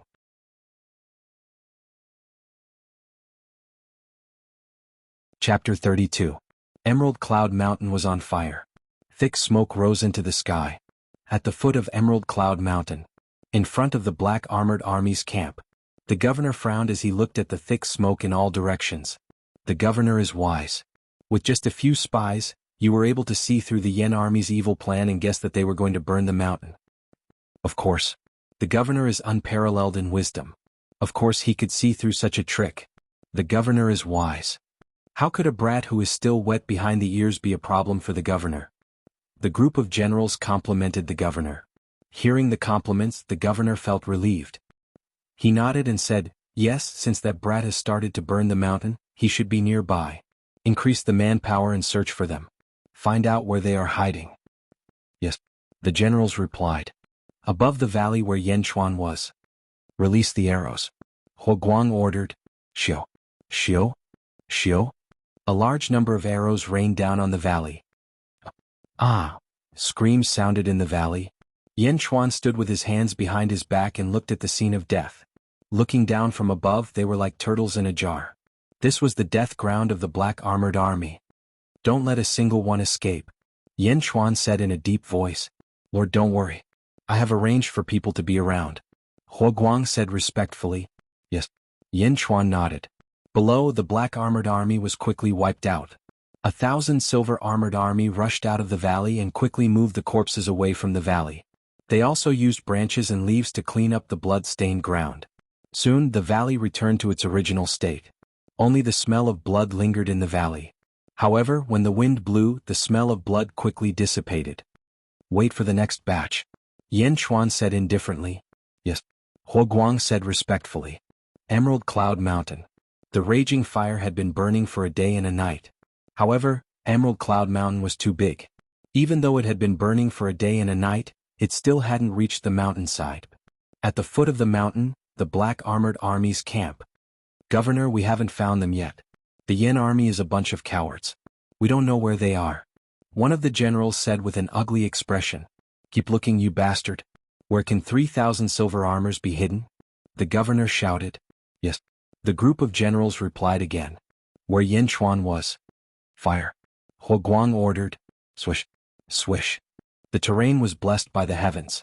Batches after batches of Black Armored Army soldiers were killed. Lord, it's been 2 days but we've only killed 5,000 enemies. I don't know when they'll arrive. Huo Guang said with a frown. Yen Chuan shook his head and said, that's about it. There shouldn't be any left. Yen Chuan shook his head and said, this place is not far from the Feng Shui formation. If they can't come back in 2 days, it means that the 2,000 soldiers won't come back. Yes. After this batch of enemy soldiers is annihilated, let the soldiers rest for 2 hours and prepare to face the Zheng dynasty's governor. Yen Chuan said in a deep voice. Yes. At the foot of Emerald Cloud Mountain. Governor, it's been 2 days and there's still no news. One of the generals said anxiously. That's right, Governor. The fire has already reached the mountainside. Are the consecrators really okay? I don't know if General Zhang and the others have any news. That's right. If General Zhang and the others saw that Emerald Cloud Mountain was on fire, they would definitely come back. It's just that. Come back. The governor raised his head in annoyance. Thick smoke billowed into the sky. Oh no. The governor's expression changed.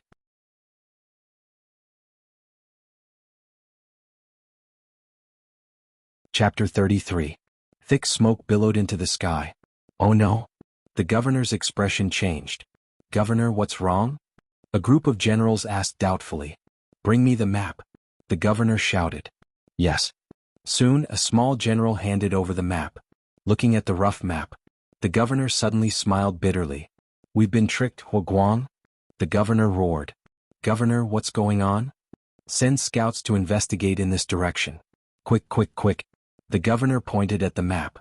The direction he pointed at was where Yen Chuan and the others were. Yes. The governor's expression was ugly. After a moment of silence, he said, send a signal to the consecrators. Yes. Whoosh. A firework shot into the sky.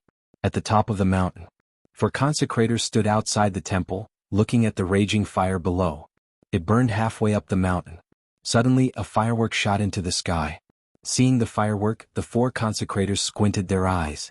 The 3,000 black armored army slowly advanced in the direction of Yanchuan's army. In the middle, the soldiers carried 4 palanquins and a huge cage. The 4 palanquins carried the 4 consecrators. The governor stood not far away leading the troops. In the cage, a black bear as thick as a mountain roared incessantly, constantly slamming the cage. Even though the bear was on all fours, it was still as tall as 2 people. It was so majestic that 16 strong soldiers were needed to carry the giant bear. A pitch-black snake swam in the middle of the black armored army. Wherever it passed, the black armored army would avoid it in fear. The snake raised its arrogant head, not even bothering to look at the soldiers. After swimming for a while, the snake suddenly looked at the cage. Its cold snake eyes looked over. The black bear in the cage suddenly went quiet and turned its head. Brr. The black bear roared at the snake. The snake glared. Crack. A cloud of poisonous smoke was spat in the direction of the black bear. The poisonous smoke shot over and immediately enveloped the black bear. At the same time, it enveloped the 16 soldiers carrying it. Ah! Ah! The 16 soldiers screamed and fell to the ground one by one. The army paused for a moment and looked over. At this moment, the 16 soldiers' faces had all turned black, and they were all dead. The surrounding soldiers were all shocked. In the cage, the black bear also weakened, but it did not die immediately. Instead, it looked at the black snake in horror. The snake opened its mouth and bit down on the top of the cage. Boom! The iron cage that trapped the black bear was bitten open by the snake. Brr! The black bear roared weakly, to vent the fear in his heart. Ah! The giant snake bit down and slowly swallowed the black bear in front of the soldiers. At this moment, no one dared to interrupt. The 4 great consecrators also walked out of their palanquins and waited quietly. Coo-coo-coo. The sound of the black bear being devoured was so oppressive that it was hard for everyone to breathe. The huge black bear was swallowed by the snake. The snake's abdomen had swelled several times, and it seemed that it was difficult for it to move. The serpent narrowed its eyes. Ka-ka-ka-ka. A stirring sound came from his abdomen. In the blink of an eye, the swelling in his abdomen receded, and the swelling spread throughout his body. Gulp. The sound of the soldiers swallowing their saliva could be heard. Everyone knew that the stirring force in the snake's body was too strong, and it instantly crushed the huge black bear. After swallowing the black bear, the snake was very satisfied. It turned its head to look at the bald head consecrator. Hiss hiss hiss hiss. The head consecrator immediately understood when the snake hissed. Let's continue on our way. The head consecrator shouted.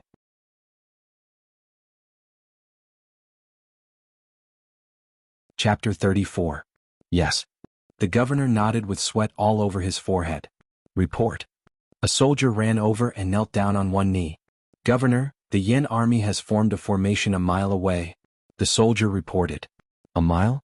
The governor raised his eyebrows. Yes, we will see it once we get out of this forest. The soldier said respectfully. Scout again? The governor said in a low voice.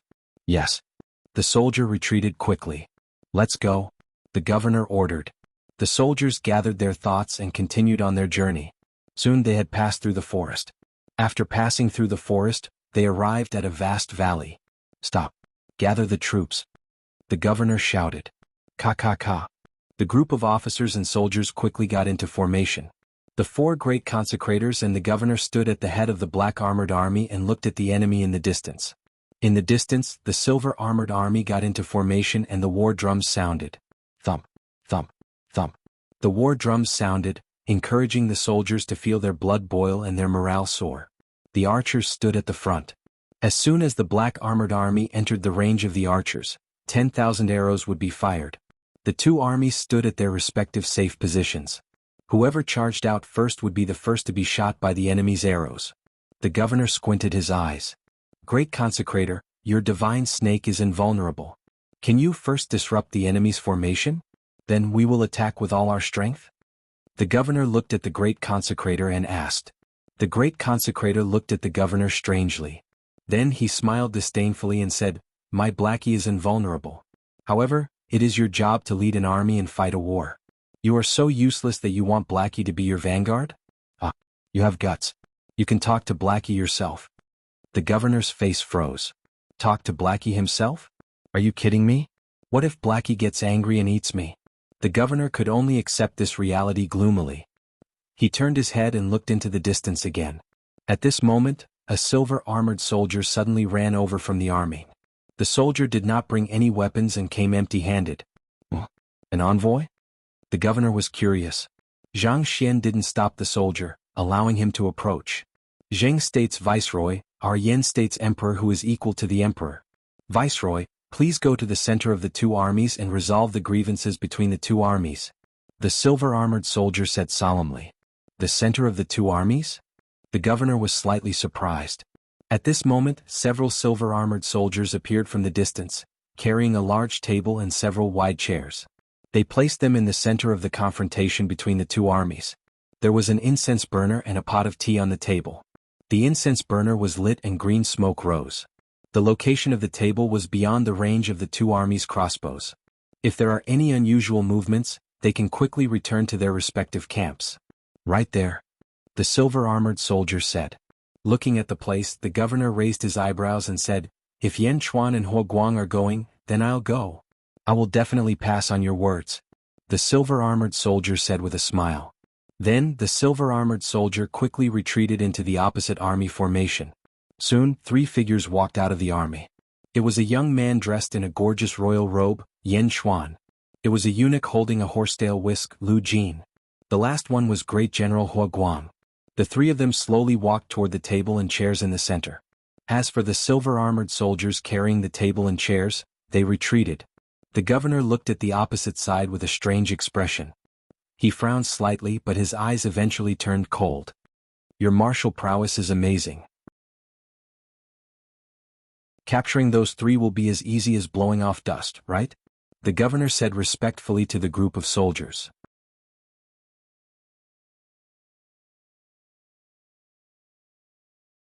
Chapter 35. Of course. One of the consecrators said disdainfully. Consecrators, please come with me. While we're talking, we'll capture the 3 of them as quickly as possible. Capture the leader first to capture the bandits. If we capture the 3 of them, we'll win. The governor immediately requested. Head consecrator? The governor looked at the head consecrator. Me? I'm not going. I want to take care of Blackie.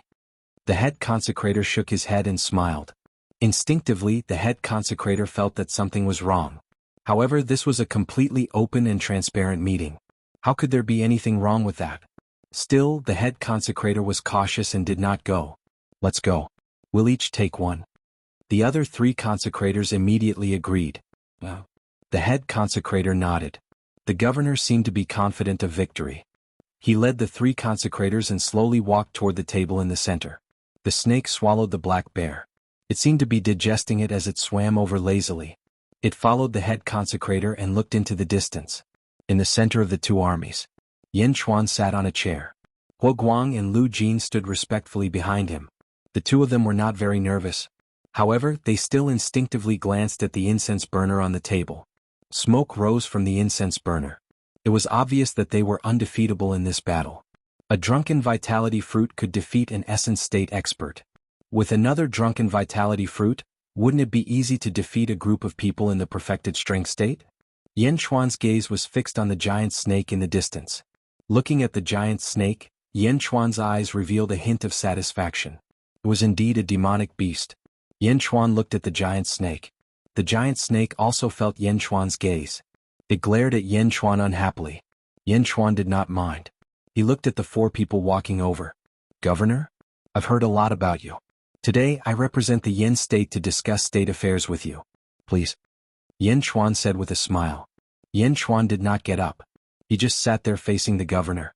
The governor looked at Yan Chuan, and his expression changed slightly. He had originally wanted to attack immediately, but when he heard Yan Chuan say that he represented the Yen state, he immediately became interested. You are indeed a young hero? The governor pretended to smile politely and sat down. You are indeed a young hero. The 3 consecrators frowned slightly, but they also sat down. Lu Jin immediately poured tea for everyone. The governor looked at the tea and smiled coldly. He did not touch it. I wonder what the emperor equal wants to discuss? The viceroy asked. This is the territory of Great Yen. I wonder, how did governor manage to lead an army into this place? Asked Yan Chuan while sipping his tea. I was able to come here because of the Yen state's permission, the governor said calmly. Have you seen any of my subordinates in the past 2 days? The viceroy asked in a low voice. What subordinates? Yin Chuan pretended that he did not know. The governor narrowed his eyes and did not linger on this topic any longer. Speak. You represent the Yen state. What state affairs do you want to discuss? The governor asked coldly. I would like to borrow something from all of you, Yin Chuan said with a smile. As he spoke, Yin Chuan picked up his teacup and drank again. What do you want to borrow? The governor asked coldly. After taking a sip of tea, Yin Chuan put down the teacup and looked at the 4 people. He said calmly, I want to borrow your heads. What? Bastard. The 4 people reacted almost at the same time and stood up abruptly. However, just as they stood up, they immediately sat back down. Thump, thump, thump, thump. The 4 people looked at Yin Chuan, their eyes full of shock.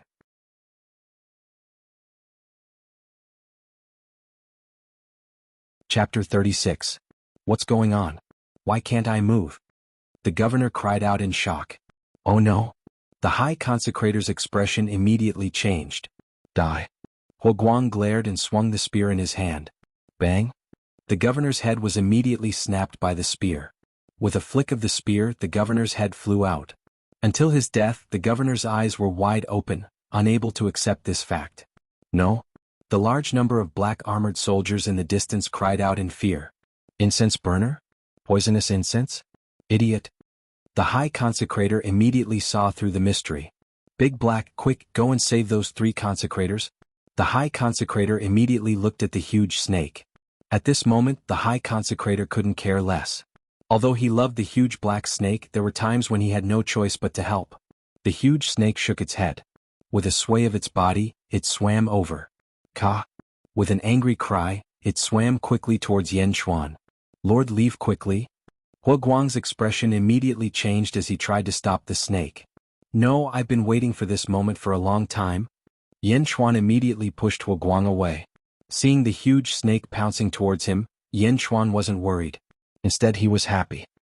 He reached into his bosom and took out a piece of folded rice paper. Huoguang couldn't stop Yin Chuan, but he didn't force him. After all, Yin Chuan's mysterious methods had already convinced Huoguang. The enemy's leader is dead. Kill. Huoguang ordered the silver-armored soldiers behind him. Roar. The army immediately charged towards the black-armored soldiers. The enemy was leaderless and this was the best opportunity. Ka-ka. The huge snake swung its tail a few times and immediately arrived not far from Yin Chuan. It opened its eyes wide and saw a ferocious evil aura rushing towards Yin Chuan. Evil aura? Could this little evil aura scare Yin Chuan? Yin Chuan unfolded the paper, completely unmoved. Due to the presence of the worshippers, the snake did not spit out poisonous smoke. Instead, it swung its tail. Pa-pa. Several boulders were smashed into pieces by the snake's tails. Huoguang took advantage of this opportunity and fiercely threw the spear in his hand. Clang.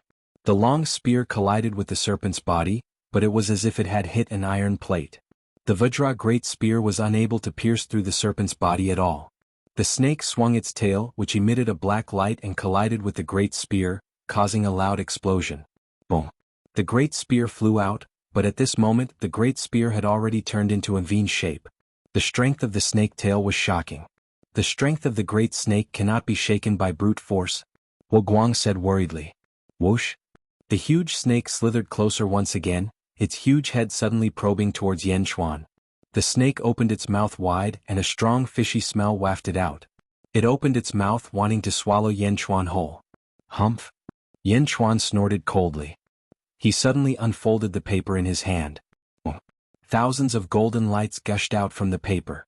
The golden lights immediately blinded the eyes of the snake, and at the same time, dazzled the eyes of the surrounding people. Huoguang, Lu Jin, and even the soldiers who were fighting in the surroundings were momentarily blinded. Boom. Faintly, a loud explosion could be heard. When everyone's vision recovered, they all looked in the direction of the huge snake in shock. There was a white paper stuck on the head of the huge snake, and above the white paper, there was a dazzling golden pagoda that was 30 zhang tall. The golden pagoda was majestic, and it emitted an aura that could penetrate everything in the world. The vast golden pagoda appeared out of thin air, like an immortal miracle, and immediately caused the hearts of the soldiers on both sides to surge. The golden pagoda seemed illusory, but it seemed to have great power. Ka-ka-ka-ka. The huge snake struggled and cried out in grief, but it was ruthlessly struck down by the golden pagoda. Boom! The head of the huge snake suddenly flattened, as if the golden pagoda had crushed its skull. Blood flowed out of its eyes and mouth. Dahe! In the distance, the bald head consecrator exclaimed. Yan Chuan no longer paid attention to the huge snake and looked at the two armies. His eyes turned cold as he said, "Kill."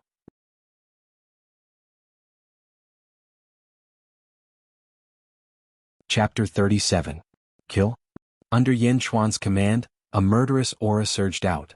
This murderous aura pushed the fighting spirit of the Silver Armor Army to its peak. Roar! The Silver Armored Army roared. As soon as the soldiers at the front crossed the center line, they were immediately shot with thousands of arrows. As the 10,000 arrows were released, the soldiers at the rear raised their spears and charged forward. Battle cries shook the heavens as the morale of the Silver Armored Army soared. On the other hand, the Black Armored Army. The commander's head was separated from his body. The serpent that was both respectful and fearful had actually been seduced by a celestial method? Without a leader, even the strongest serpent was suppressed by the other party, let alone this group of small fries. Kill. At this moment, the Black Armored Army was terrified. How could they kill him? What would he use to kill them? A wave of arrows rained down, instantly killing and injuring a large number of them. Looking at the crimson-eyed silver-armored soldiers opposite them, the black-armored soldiers even had the thought of turning around and running away. As the weapons clashed, it instantly became a one-sided battle. Head consecrator? A group of young generals asked anxiously. With the death of the governor, the head consecrator's position in the army was the highest. At this moment, the head consecrator was staring at the enormous pagoda. Noble spirit? This is the noble spirit. So powerful, so powerful. The high consecrator's face was pale. How could the high priest have imagined that the legendary noble spirit would actually appear in front of him in the form of such a vast golden pagoda? Once the pagoda was unleashed, the elite realm serpent had no power to resist. Ka. The huge snake painfully begged the high priest for help, but the high priest's face could only twitch. Say, how was he going to save them? This was an unequal confrontation. Head consecrator, please give the order, a young general said anxiously. Many of the Black Armored Army had already fallen. The high priest's expression turned ugly. Let's go. The Black Armored Army frowned slightly. However, at this moment, everyone no longer had the intention to fight. Without hesitation, they protected the high consecrator and quickly fled into the forest. Swish. Swish. Swish.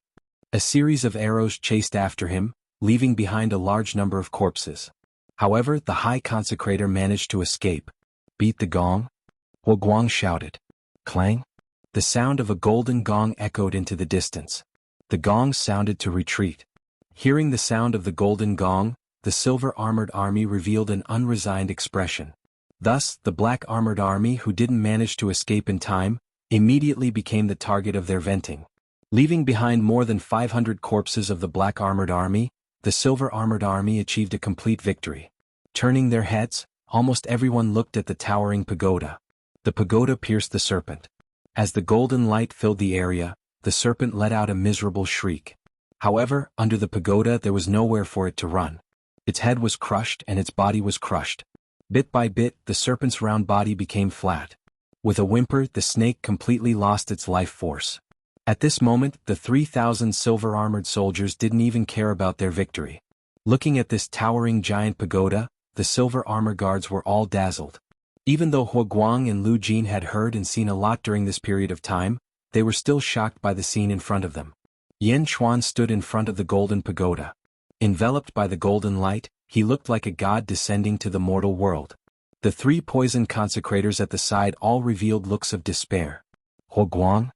Yan Chuan shouted with his back facing Guang. Your humble servant is here. Guang quickly stepped forward. Clean up the battlefield and prepare to return, Yan Chuan said indifferently.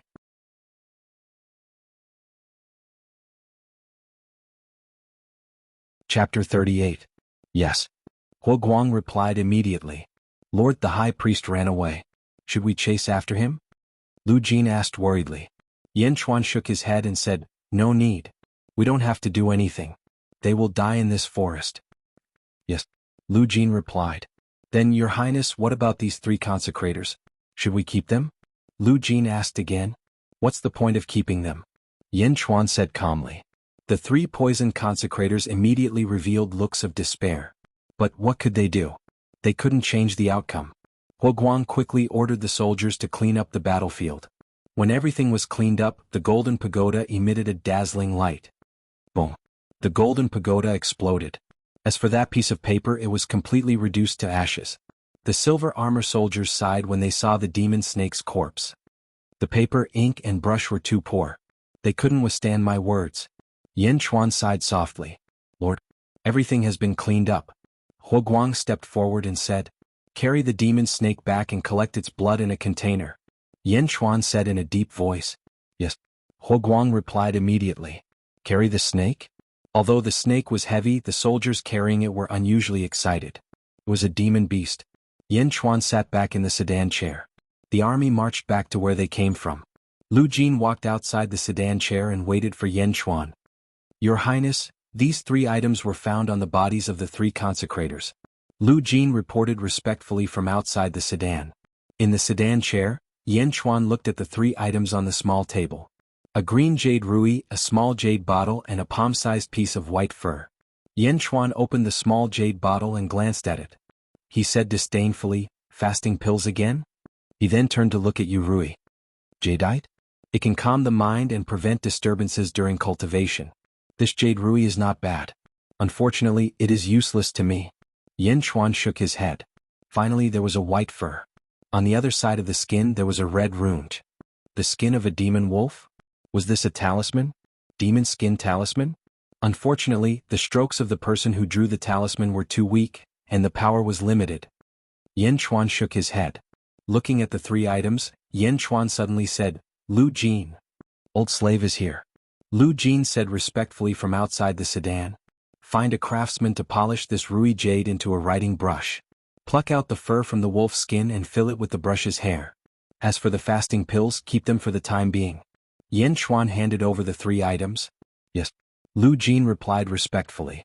Outside Yin Chuan's bamboo house, Yin Chuan began to eat again. However, there was only one dish, a large casserole pot and a pot of white soup. Lord, this is the demon snake's snake soup. Lu Jin said respectfully from the side. Yin Chuan nodded. After drinking a mouthful of soup, Yin Chuan said with satisfaction, the meat of a demon beast is indeed different. This soup contains a large amount of yuan qi. Huoguang and Lu Jin stood at the side and waited quietly. Yin Chuan began to eat again by himself. Not long after, a large casserole pot of snake soup was all in Yin Chuan's stomach. When the snake meat entered his stomach, Yin Chuan felt as if his stomach was on fire. A fierce energy attacked Yin Chuan's body. Lu Jin ordered the servants to quickly remove the chairs. Yin Chuan began to practice martial arts in the courtyard. Off, off, off. As he punched out, the surrounding airflow was quickly driven by Yin Chuan. The snake meat turned into strength and quickly tempered Yin Chuan's body as he practiced his martial arts. As he punched out, waves of air rolled up on the ground. The bamboo forest in the distance also seemed to be affected by the wind from the punches, making rustling sounds.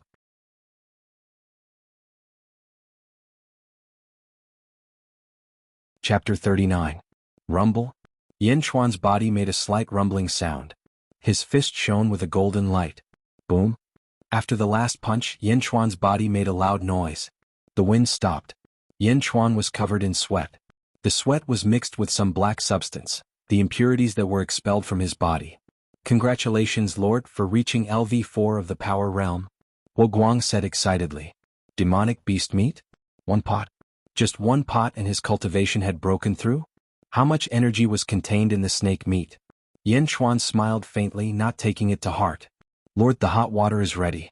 Please take a bath and change your clothes. Lu Jin said. Okay. Yin Chuan nodded. After entering a bamboo house, Yin Chuan took a good bath to wash away the impurities. He changed into a clean set of clothes and walked out again. Huoguang and Lu Jin were waiting for him. You can eat anything except for the venom of this demonic snake. I can't finish it alone. You two eat more and practice harder. Yin Chuan said with a smile. Yes, thank you, Lord. Both of them said gratefully. Demonic beast meat? It was not something that mortals could touch. Now they could eat it to practice?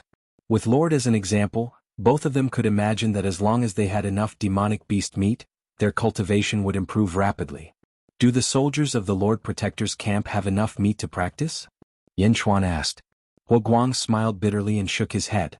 No, we only have enough to eat. Our cultivation is very slow.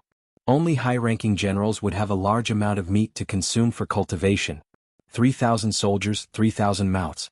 Even if we reared some livestock, even if we hunted some, we could only feed a small portion of the generals enough meat for cultivation while filling their stomachs. Yan Chuan raised his eyebrows. How can we practice without enough meat? Huo Guang didn't say anything. It was not that he didn't want to, but that he couldn't. Are the brushes ready? Yan Chuan looked at Lu Jin. Yes. Lu Jin immediately handed over an emerald green brush. Lord, you have so many brushes in your study. Why don't you use them? Lu Jin was puzzled. Those brushes? They can't bear my words. Yan Chuan shook his head. Yes. Although Lu Jin did not understand what he meant, he did not say anything more. Where's the demonic snake blood? Yan Chuan asked.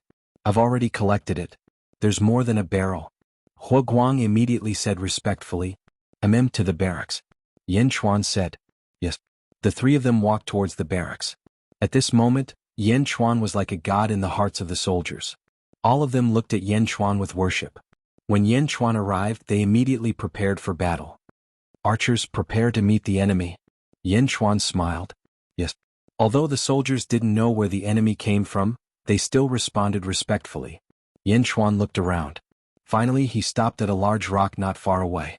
Taking out the emerald jade brush, Lu Jin immediately understood and quickly grinded the ink. Dipping it in the ink, Yan Chuan didn't hesitate to write on the large rock. Whoosh! Smoke and dust swirled around. When the brush landed, the scene appeared again. Stroke by stroke, the words emitted a gray aura. The gray aura slowly rotated. The last stroke landed. Whoosh! The gray aura suddenly formed a whirlpool. After absorbing the wind from the surroundings, it suddenly exploded. The concentrated aura rushed into the forest in the south where the large rock was facing. A large scatter word was engraved on the large rock.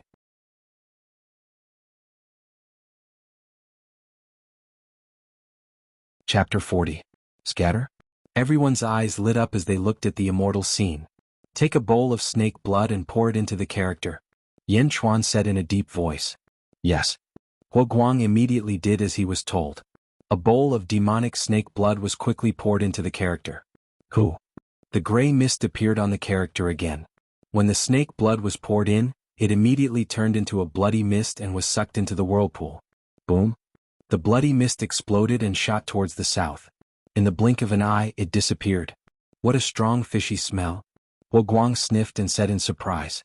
When the demonic beast blood is scattered, a large number of wild beasts will be attracted. In the future there is no need to go hunting. Every day scatter a bowl of demonic snake blood to attract a large number of wild beasts. Kill them and devour them for cultivation. Yan Chuan said in a deep voice. Yes. Huo Guang's eyes lit up. Oh wo! In the distant forest, a loud wolf howl suddenly sounded. Ho ho! From the distant forest, wild wolves suddenly walked out. Their eyes were glowing green as they looked greedily in the direction of the army camp. Prepare to meet the enemy? Huo Guang shouted. Roar! The soldiers roared in unison. Woo! The pack of wolves pounced. Release the arrows.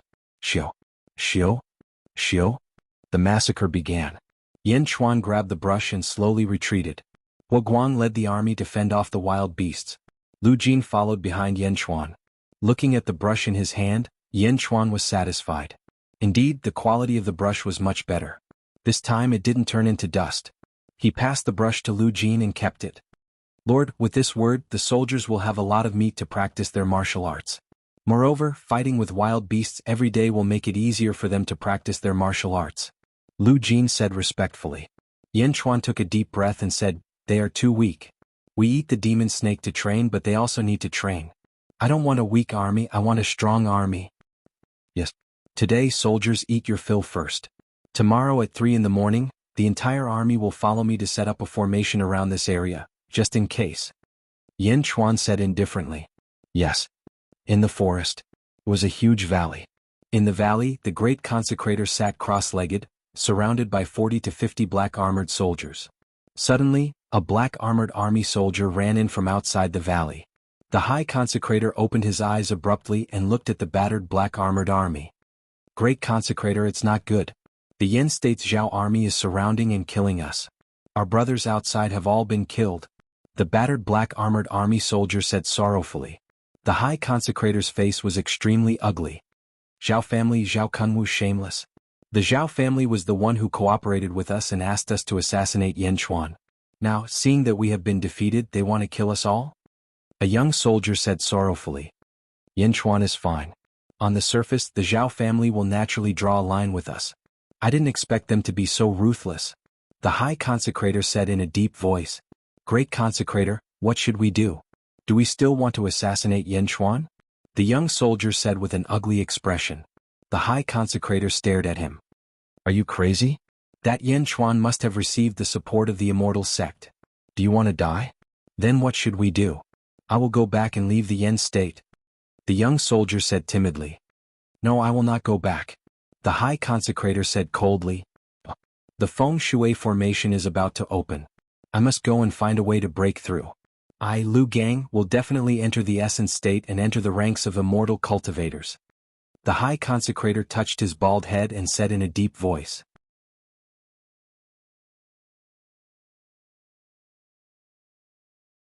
Chapter 41.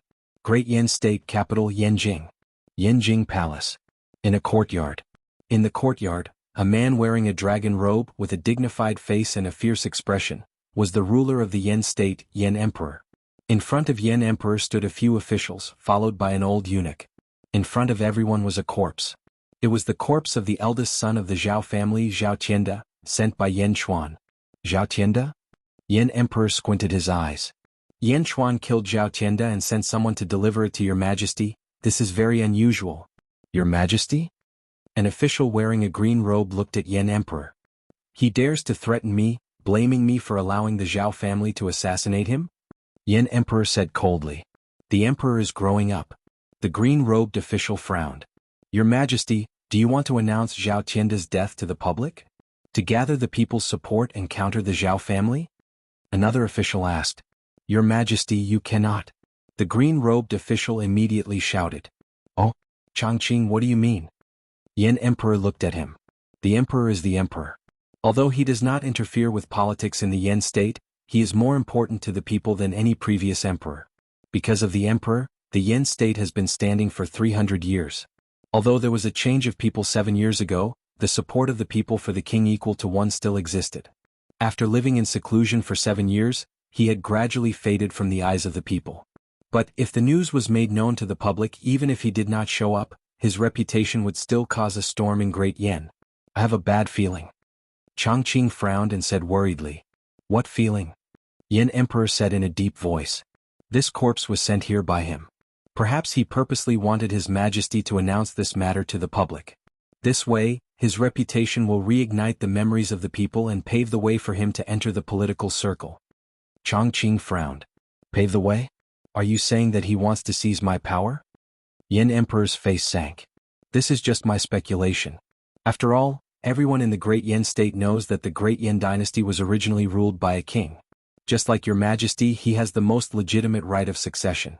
However, your majesty is in charge of the military and government of the Great Yen dynasty, while he only has a reputation that has been accumulated for 300 years. This could be a chess piece to test the waters. He wants to win the hearts of the people first. Chongqing said worriedly. Mr. Chongqing, you're overthinking things. The emperor's equal has the soul loss syndrome, and he's only 17 years old. How could he be so scheming? Another official shook his head and laughed. Maybe I'm thinking too much. Chongqing shook his head and smiled bitterly. Yendi frowned. There was a moment of silence. Moreover, if your majesty deals with this matter quietly, the Zhao family will think that your majesty and the emperor's equal are in cahoots and set a trap. The reason for Zhao Tianda's death is your majesty, not an ignorant 17-year-old boy. Chongqing said again.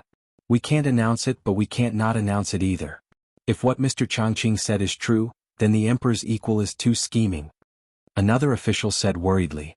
Your majesty, please make a decision. Everyone looked at Yen Emperor. Yen Emperor was silent for a while, then he took a deep breath and said, the Zhao family will be removed sooner or later. It's not a big deal to take their hatred. The emperor's equal? I've underestimated him. He wants me to regain control of the great Yen after 100 years? Impossible. My son will be 100 times better than him. The Crown Prince is a blessing to the great Yen. The Crown Prince is a genius. The great Yen may have a new emperor. Chongqing nodded. These days, I don't think I've seen the Crown Prince? Another official asked.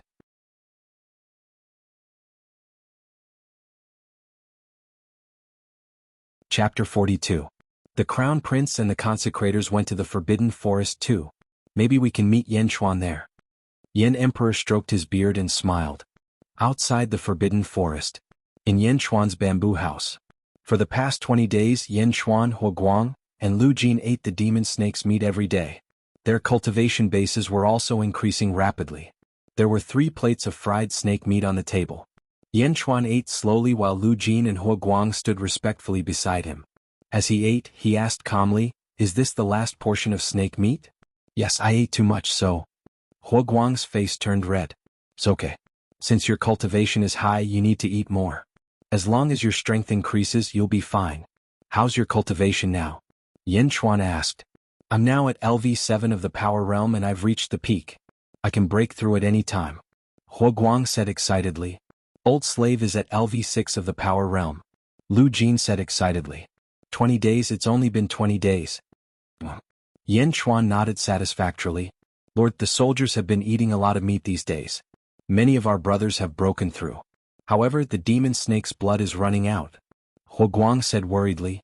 "It's okay. It's just demon beast's blood. We'll go hunting again in a few days." Yen Chuan smiled. "Yes." The two answered. Yen Chuan quickly finished the snake meat in front of him.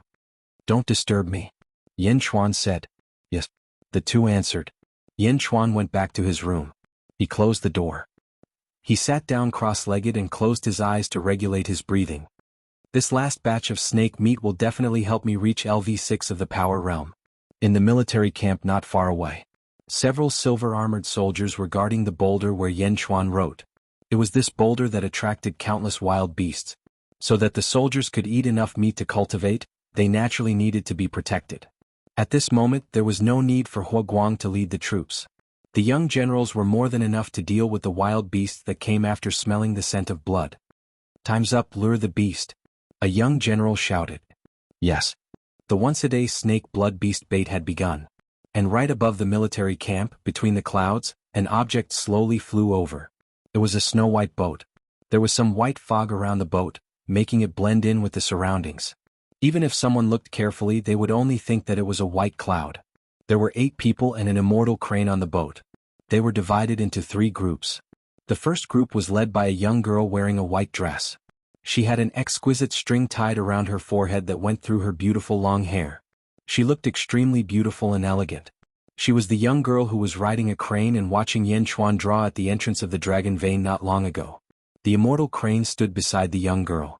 Behind the young girl, there were 4 men in black who looked like her attendants.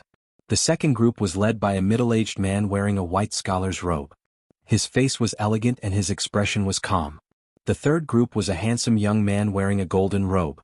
Beside him stood a dwarf who was only half the height of a human. "Saint, are they the ones?" The man in the white scholar's robe smiled. "That's right, Mr. Monroe. These are the silver-armored soldiers. That young man must be here." The young girl's eyes lit up. "A young man from the mortal world? Yushi, are you sure you're not mistaken?" The young man said unhappily. "No." The young girl Yushi immediately shook her head. "Mr. Yang, since the saint thinks so highly of him, let's wait and see." Mr. Monroe smiled. Wait. Wait for what? Just go down and call him out." "I don't have that much time," Mr. Yang said disdainfully.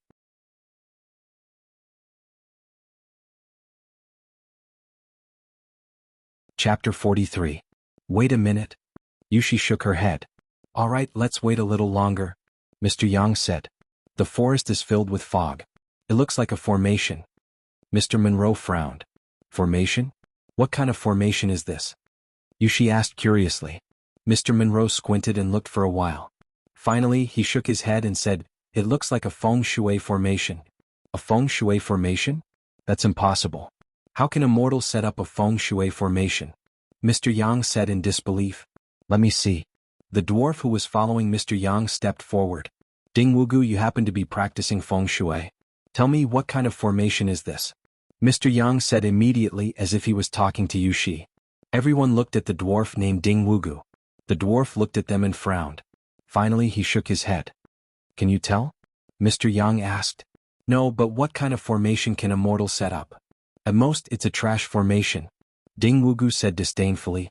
That's true. Mr. Yang nodded. Mr. Monroe stood with his hands behind his back. He shook his head slightly and squinted his eyes to study the area below. What are those soldiers doing? Yushi asked in surprise.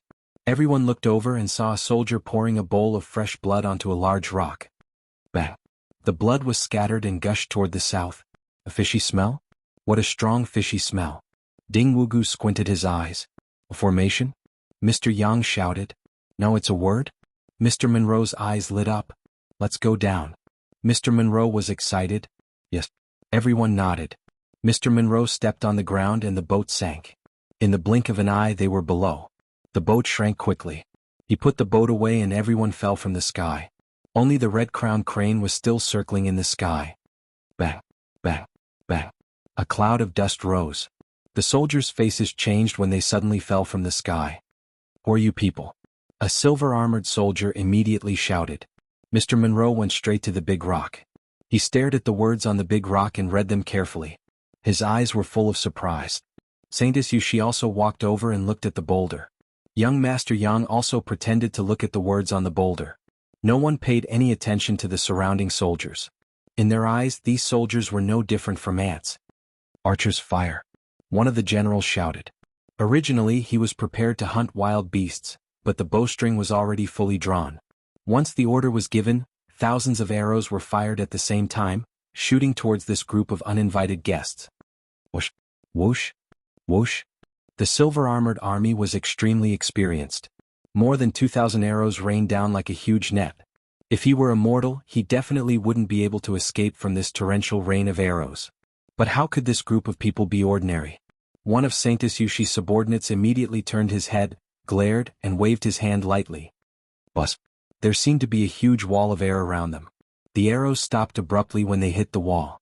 They strangely floated in the air, and only the tails of the arrows rippled slightly. More than 2,000 arrows stopped in an instant. More than 2,000 ripples appeared like a drizzle on the surface of a lake. More than 2,000 arrows stopped in the air. The silver-armored army's expressions changed instantly. All the soldiers realized that they were in trouble. This group of people seemed to be beyond their ability to deal with. Qinglong, don't make things difficult for them. Saintess Yushi suddenly said. The subordinate in black, who was glaring at her, suddenly relaxed and said, Yes, Saintess. Clatter. More than 2,000 arrows fell to the ground instantly. At this moment, in the bamboo house that was separated by a bamboo forest, Yan Chuan's body rumbled once again. Golden light shone around him and then he opened his eyes. LV6 of the Power Realm? Ah. Yan Chuan let out a long sigh of satisfaction. Ah. Yan Chuan squinted his eyes and looked towards the bamboo door.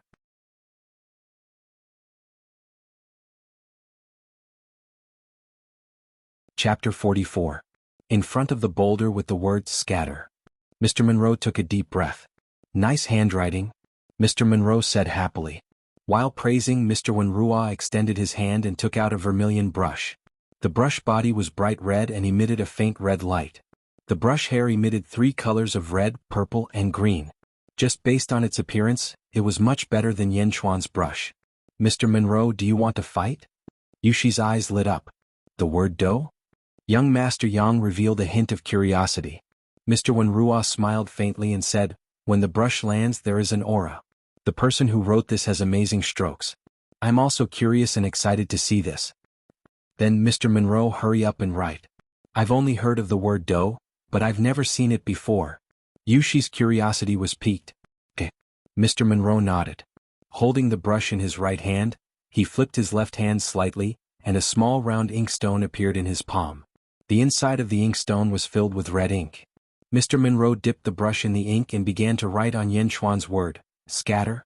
Fighting character? Yushi widened her eyes as if she was afraid to miss the wonderful details. Young Master Yang also watched curiously. As soon as Mr. Monroe's first stroke landed, bright red smoke suddenly gushed out from the tip of his pen. As soon as the smoke appeared, it collided with the gray aura that originally surrounded it.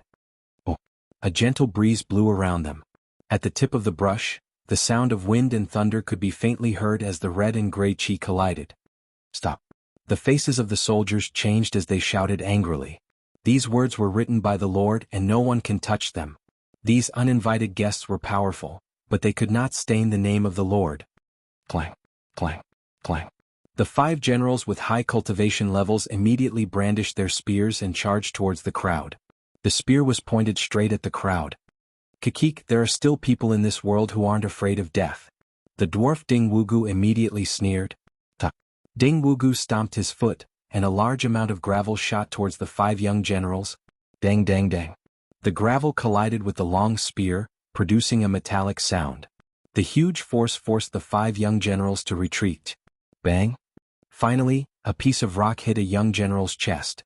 The force of the rock was so great that it instantly created a big hole in the armor of the young general. Oh! The young general was sent flying. He rolled 7 or 8 times on the ground before stopping. He struggled to get up and looked at his chest. The silver armor on his chest had been shattered, but there was still a black inner armor on the inside. It was the black inner armor that had blocked the force of the shattered stone. The young general wiped the blood from the corner of his mouth and looked coldly at Ding Wugu. Brothers, the Lord has treated us well. He prepared meat for us and even gave us the skin of a demon snake to make inner armor. Now, someone is tainting the name of the Lord. Can we retreat? The young general shouted. No. The 3,000 soldiers roared in unison. Kill. The young general took advantage of the situation and roared. Brr. The 3,000 soldiers roared. The long arrow shot out again, heading straight for Ding Wugu. The long spear was raised and aimed straight at Ding Wugu.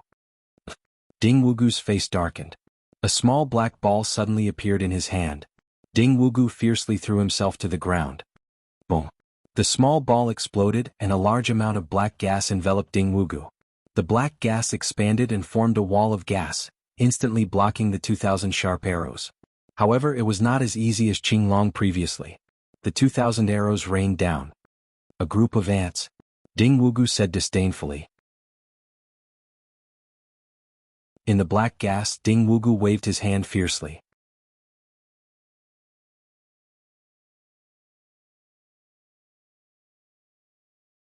Chapter 45. Whoosh! Like a storm, the 3,000 soldiers were knocked to the ground in an instant. Ha ha, how refreshing. It's your good fortune that you ants can see my feng shui technique. Ding Wugu said with a sinister expression. It was as if bullying these mortals made Ding Wugu feel a sense of comfort that he had never felt before. Perhaps his dwarf body had been looked down upon for a long time, causing him to feel a strange perversion. Get into formation and fight again, a few of the young generals shouted. Roar! A group of soldiers immediately responded and raised their spears to fight again. Ding Wugu alone enjoyed the feeling of being superior. On the other side, Mr. Monroe's brush continued to move. Stroke by stroke he wrote the word scatter. The red and gray smoke around him stirred into a ball. Bursts of rumbling sounds came from the smoke as if they were attacking each other. Mr. Monroe wrote the word assemble ? Mr. Yang frowned. Scatter and assemble are opposite. The two words overlap and clash? Yushi, the saintess, watched attentively. For the word fight, Yushi said again. The winner will suppress the other side until the other side completely disappears. She hadn't finished writing the word assemble. Crack crack crack crack. The boulder on which the words were written couldn't withstand the collision of the two words, and cracks appeared on it. Assemble. Stroke by stroke the red smoke became stronger and stronger. The boulder was surrounded by red and gray smoke. Everyone was shrouded in it except for Ding Wugu, who was fighting with the Silver Armor Army happily outside the smoke. The last stroke. Mr. Monroe's expression was extremely solemn. He waved the brush and wrote the last stroke of the word assemble. Boom. The red smoke rose again. In the smoke, the two words scatter and assemble overlapped. The two words appeared and disappeared, sometimes red and sometimes gray. Waves of overwhelming aura emanated from them. The boulder that carried the two words cracked more and more. Mr. Monroe held the brush and stared, his eyes full of anticipation. Not only Mr. Monroe but everyone shrouded in smoke also stared at the two words. Scatter? Assemble? Fight? Who would win? Who could suppress the other? Outside, Ding Wugu was shrouded in black chi. With a wave of his hand, a gust of wind blew. The soldiers around him were no match for him, but the arrows that were shot over annoyed Ding Wuguk. Humph, a bunch of ants. Today I'll let you know what a celestial spell is. Ding Wugu said coldly. He pointed his finger at the few young generals who were charging at the front. Immediately, 5 streams of black chi rushed towards them. Bang! Bang! The complexions of the 5 young generals immediately darkened. In the blink of an eye, their complexions became incomparably dark. Their bodies went limp as if they had been poisoned. Aha, you want to fight me? You're courting death. Look at my feng shui formation. Die. As Ding Wugu laughed sinisterly, he waved his hand again and nearly 100 streaks of black chi swept towards the silver armor army. The black gas was so thick that anyone who touched it would fall. At this moment, the 100 bolts were even more ferocious than the 5 bolts from before. They were aimed directly at the 100 silver armor soldiers at the very front. Die for me. Ding Wugu sneered. At this moment, an angry snort suddenly came from the nearby forest shrouded in white fog. Who dares to kill my people? Yen Chuan's angry roar could be heard. Boom. A hurricane suddenly gushed out of the forest. Endless white fog instantly rushed out of the forest and shrouded the entire military camp in the blink of an eye. Suddenly, the entire military camp was covered in white fog. The 100 streaks of black chi that Ding Wugu had shot out were instantly dispersed by the white fog. The white fog passed through, making it so that one couldn't even see their own fingers. The black chi around Ding Wugu quickly faded away.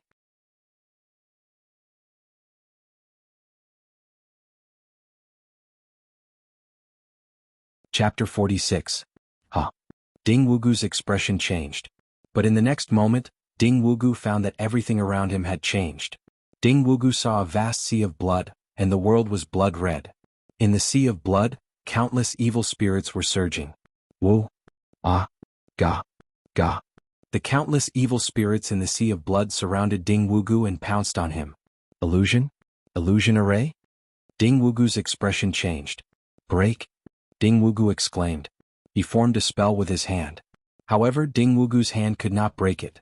How is this possible? Ding Wugu exclaimed. A feng shui master in the essence state?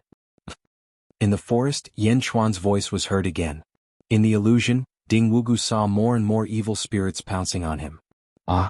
Squeak! The evil spirits were ferocious. They bit off a piece of flesh from Ding Wugu.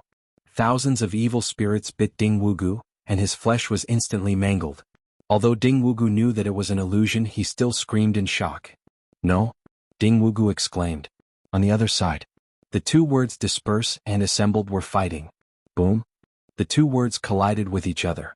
The boulder finally could not withstand the 2 words and exploded. After the boulder exploded, the 2 words only stayed for a while. Suddenly they cancelled each other out and disappeared. A draw? The Saintess Yushi was surprised. She was surprised that someone's handwriting could be compared to Mr. Monroe's. Was it written by that young man? Unfortunately, this stone is too bad. The battle did not end at all. Mr. Yang said with a hint of regret. Only Mr. Monroe showed a hint of bitterness. Stone? It had nothing to do with the stone. In the end, the 2 words cancelled each other out. It should be the draw that Yushi said. However, Mr. Wenruan knew that it was not a draw. He had lost. He had used the vermilion chalcedony to write, while his opponent had used the worst black ink. Using the worst black ink to fight against his vermilion chalcedony, even if it was a draw, he had lost. What a powerful word! Mr. Monroe exclaimed the word disperse. No? Not far away, Ding Wugu's pained howl could be heard. Everyone suddenly realized that something was wrong with their surroundings. Endless white fog. White mist. It's a formation? Feng shui array? Yushi was surprised. Disperse? Yushi's subordinate, Qing Long, shouted loudly. Boom. Qing Long's body seemed to be a source of wind, and a violent gale blew in all directions. Sand and pebbles flew in all directions. A powerful aura violently dispersed the surrounding white fog in an instant. The great array shrouded in white fog was broken by Qing Long. After the formation was broken, the surrounding scenery was revealed. In the distance, a large number of injured soldiers were lying on the ground, and not far away Ding Wugu was restrained by 2 people.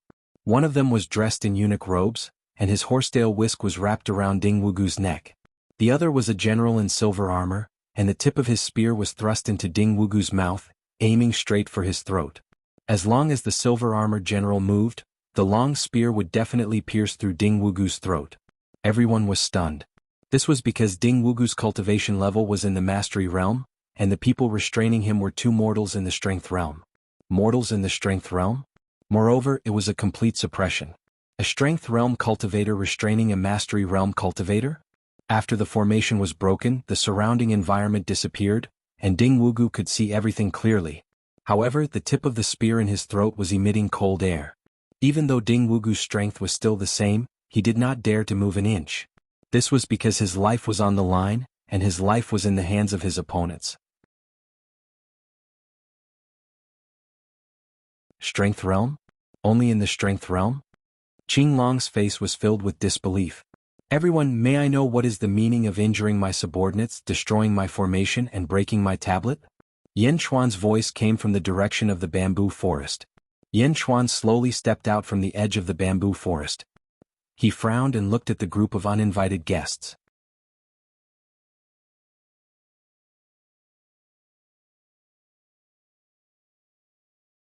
Chapter 47. Yen Chuan's voice came from the direction of the bamboo forest. Everyone, may I know why you have injured my subordinates, destroyed my formation and shattered my steels? Yen Chuan slowly stepped out from the edge of the bamboo forest. He frowned and looked at the group of uninvited guests. Woo woo. Ding Wugu had a gun in his mouth as he cried for help. Screech. In the sky, the red-crowned crane flapped its wings and landed beside the young girl. Yen Chuan's expression changed as he recognized the crane immediately. However, Yen Chuan continued to stare at the crowd and did not relax at all. I am Feng Ruo.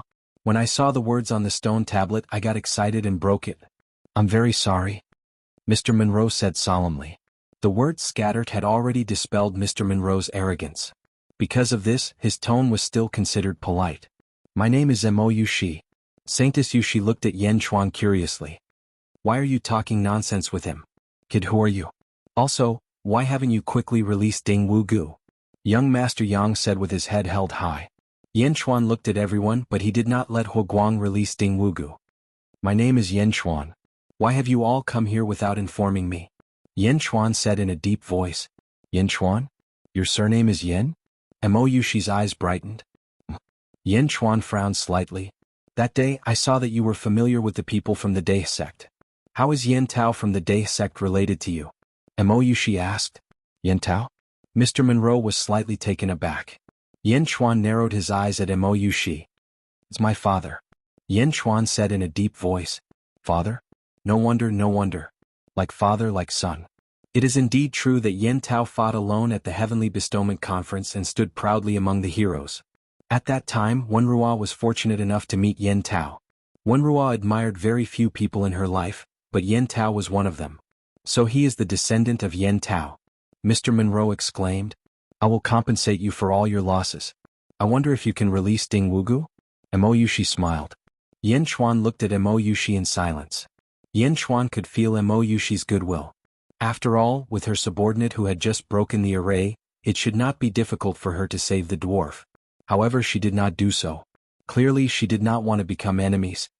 Of course, the reason why he didn't let He Guang kill the midget earlier was because he didn't want to make a big deal out of it. Yen Chuan nodded lightly and waved at He Guang. Yes. He Guang and Lu Jin immediately responded from afar. Whoosh. The spear was pulled out of Ding Wugu's mouth. He Guang and Lu Jin immediately retreated. Ayaya bastards, I want you all dead. Ding Wugu was furious when he regained his freedom. He took out a black ball insolently and was about to attack again. Ding Wugu. Mo Yushi rebuked coldly. In the distance, Ding Wugu shuddered and immediately turned his head. Holy lady, they humiliated me. I want them dead, I want them dead. Ding Wugu said with hatred. How dare you? Qing Long shouted angrily. A fierce aura rushed toward Ding Wugu. Ding Wugu trembled all over. After a shudder, he calmed down a lot. Ding Wugu looked at the soldiers with hatred. He tried hard to take a few deep breaths to calm himself down. Yes, I will obey Holy Lady's orders. Ding Wugu said unwillingly. Mo Yushi nodded and did not look at him anymore. However, Ding Wugu looked at the soldiers with a gloomy expression.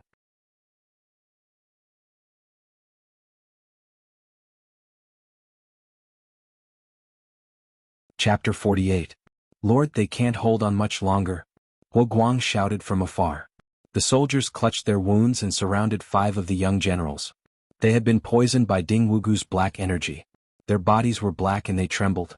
Yen Chuan raised an eyebrow. Mo Yushi, fulfill your promise. Yen Chuan knew a bit about feng shui, but his cultivation was too low. He couldn't cure the poison. Ding Wugu cure them? Mo Yushi called out to the dwarf. I don't understand. I've suffered great humiliation, but I won't pursue the matter because of the holy maiden's words. You want me to save them? Don't even think about it. Ding Wugu said sinisterly. Ding Wugu? Mo Yushi said coldly. Holy maiden, I'm not your subordinate. You still need to rely on me to enter the feng shui formation. Are you going to ignore my feelings for a few ants?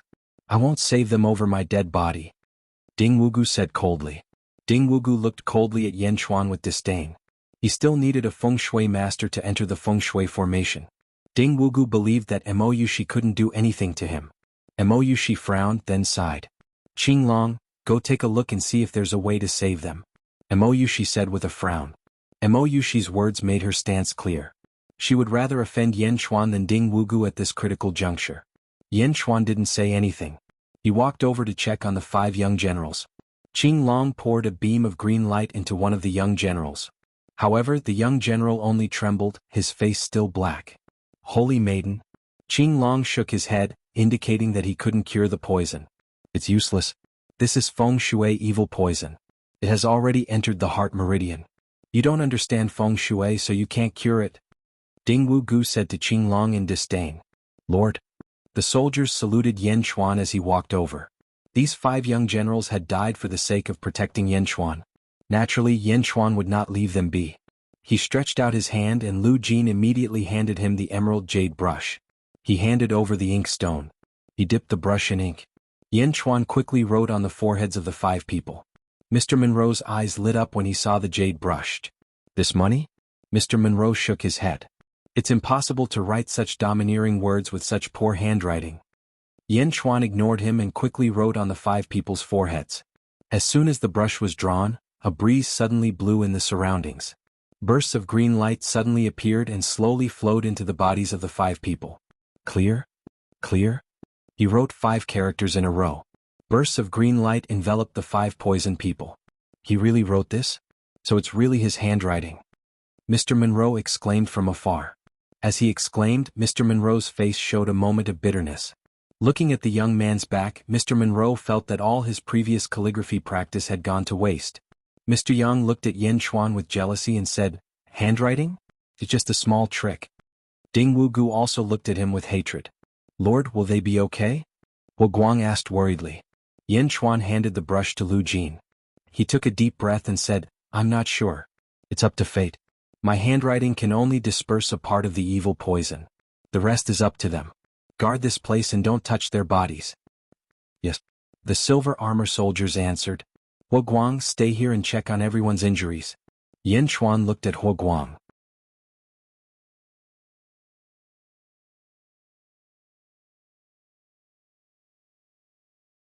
Chapter 49. Yes. Wu Guang replied. It was not only to heal their injuries, but also to stabilize their morale. Wu Guang instantly understood. Yen Chuan stood up and led Lu Jin toward the crowd again. Everyone, let's talk in my humble abode. Yen Chuan said to Mo Yushi and the others. Okay. Mo Yushi nodded. Mr. Monroe looked at Yen Chuan with shame. Child Yang was disdainful while Ding Wugu was resentful. Little crane, have fun by yourself. Come find me later. Mo Yushi said to the crane. Screech. The crane nodded, flapped its wings and soared into the sky. The crowd followed Yen Chuan into the bamboo forest and soon arrived at a bamboo house. The bamboo house was surrounded by white fog again. The array that Qinglong had broken was slowly restored. In the bamboo house, Yen Chuan sat in the main seat. Mr. Monroe, Child Yang, Ding Wugu and Mo Yushi were seated. Mo Yushi's 4 subordinates stood behind Mo Yushi. A group of servants quickly served tea. Everyone please? Yen Chuan said politely. The crowd nodded. Child Yang took a sip. Pfft. What kind of lousy tea is this? Child Yang spat out the tea. Yeah, what the hell is this? It's worse than the water I used to wash my feet. Ding Wugu spat out the tea and cursed. Yen Chuan glanced at the 2 of them. His expression did not change. He did not reply. Lu Jin stood beside Yen Chuan. Her expression was terrible. Mou she raised her eyebrows slightly but did not say anything. Only Mr. Monroe said apologetically, "This is Yang Zigu, the son of Mohina Dojin. The one who had a misunderstanding earlier was Ding Wugu, a geomancer." "The son of a Dao Lord?" Yan Chuan's expression changed slightly, and then he nodded gently. Yang Zigu looked down at Yan Chuan. Yan Chuan looked at Mr. Monroe and said, "You didn't come here just for my calligraphy, did you? What is your purpose? Please tell me." If people respect Yan Chuan 1 foot, Yan Chuan will respect him 10 feet. Yan Chuan was still polite to Mr. Monroe. "Before that, I'd like to ask if you've set up a feng shui formation around this forest?" Mr. Monroe asked curiously. "That's right. It's just a simple feng shui formation. It's not very powerful." Yan Chuan did not refute. "Impossible. This can't be a feng shui formation. Why can't I feel the source of feng shui?" Ding Wugu shouted in disbelief. Yan Chuan looked at Ding Wugu and ignored him. "Can you explain to me?" Mr. Monroe asked curiously. Yan Chuan nodded and said, "This formation is a hidden formation. The source of feng shui is deep underground, not outside. Only a real geomancer can sense it." "Kid, what are you saying? Are you saying that I'm a fake geomancer?" Ding Wugu shouted angrily. Yan Chuan smiled faintly and ignored him. "Kid, explain it to me," Ding Wugu said angrily. "Ding Wugu." "Mou," she said impatiently. Ding Wugu was helpless. He could only stare at Yan Chuan. "Here's the thing. We want to enter the large feng shui formation in the south. But these days we can't fly in. So we want to go in by foot. So I hope that we can find a guide nearby. The saint said that you know a little about feng shui." "That's great. So please lead the way," Mr. Monroe said.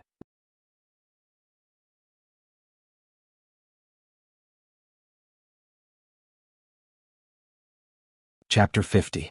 Lead the way. Into the large feng shui formation in the south? Yan Chuan narrowed his eyes. "What? You don't want to?" Yang Zigu said coldly. Yan Chuan fell silent, his fingers stroking the armrest of his chair.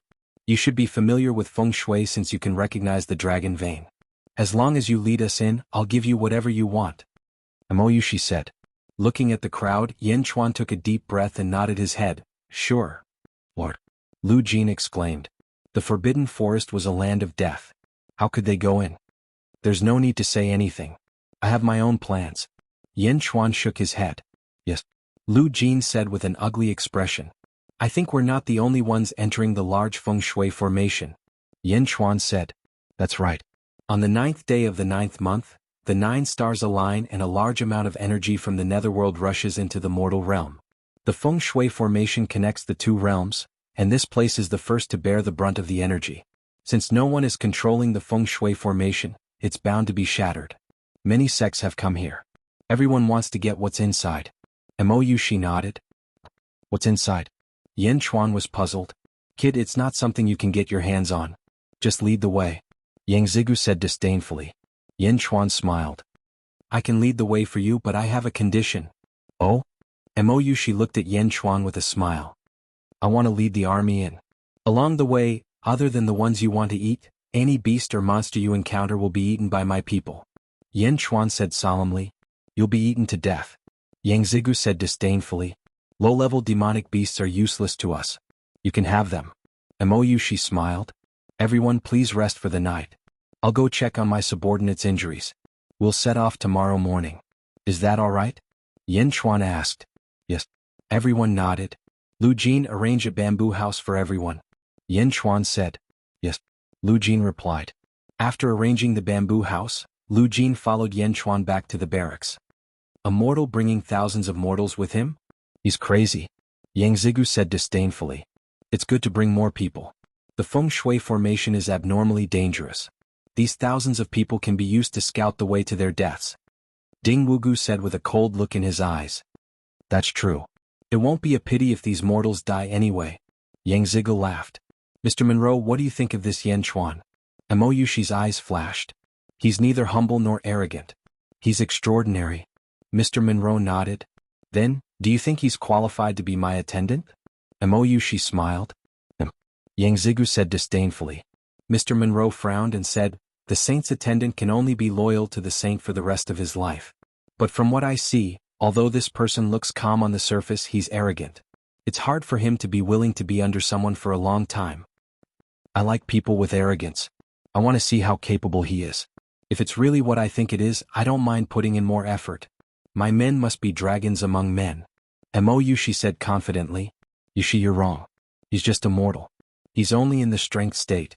Yang Zigu immediately objected. Ding Wugu looked at Yan Xuan's back from afar. His eyes were filled with jealousy and resentment. Mr. Monroe smiled bitterly. Although he admired Yan Xuan's father, it was not appropriate for him to say anything at this moment.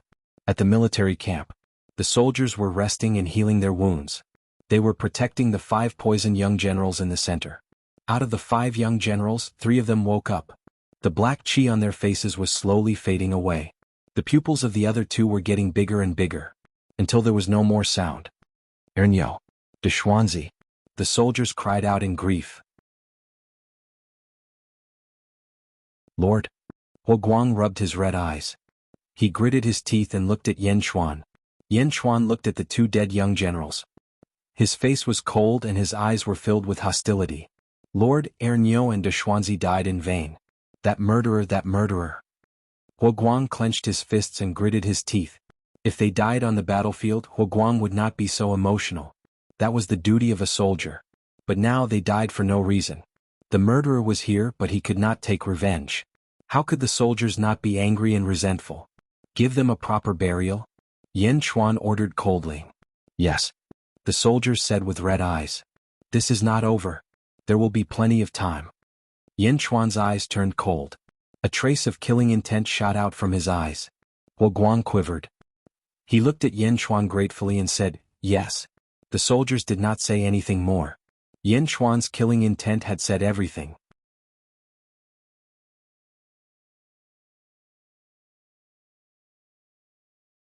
Chapter 51.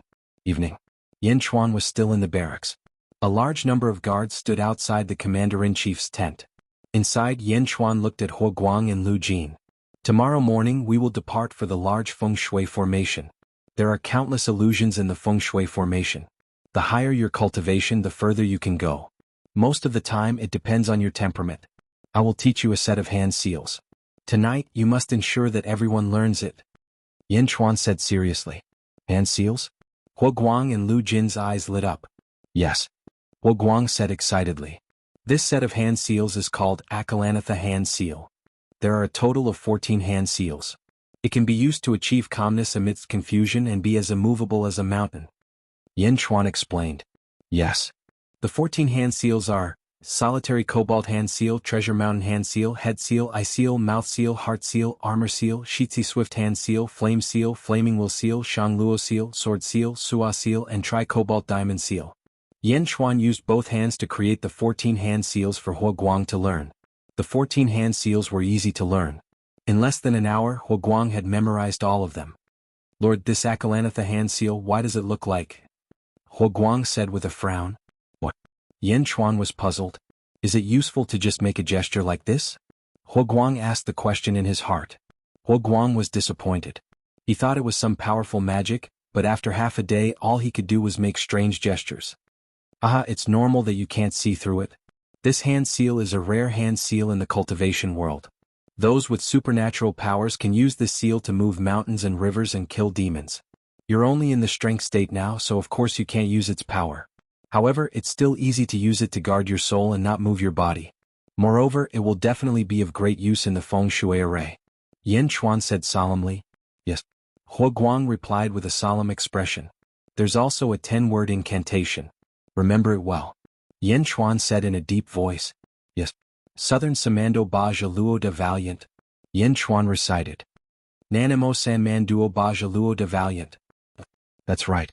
You have one night. You want the entire army to learn it? Don't practice along the way. Do your best to keep it a secret. Yan Xuan said in a deep voice. Yes. This subordinate will definitely let the entire army learn. Huo Guang said solemnly. Lord. A voice came from outside the tent. What's the matter? Yan Xuan said in a deep voice. The people from the celestial sect request an audience. Oh?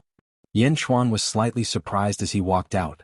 Outside the tent was Mo Yushi's subordinate in black. Qinglong was slightly muscular. He looked extremely capable.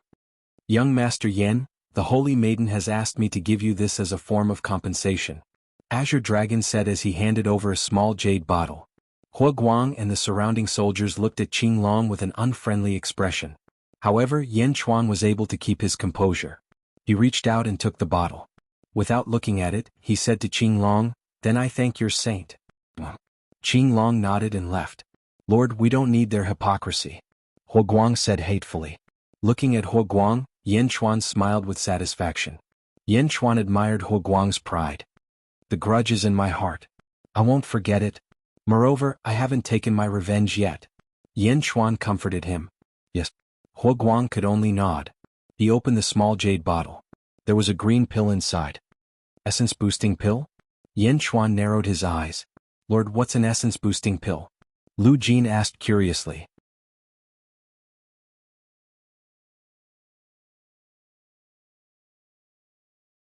Chapter 52. Once a person consumes the strength state, they can reach the essence state.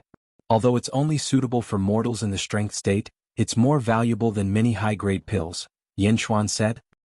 "Consumes the strength state and can reach the essence state?" Lu Jin said in surprise.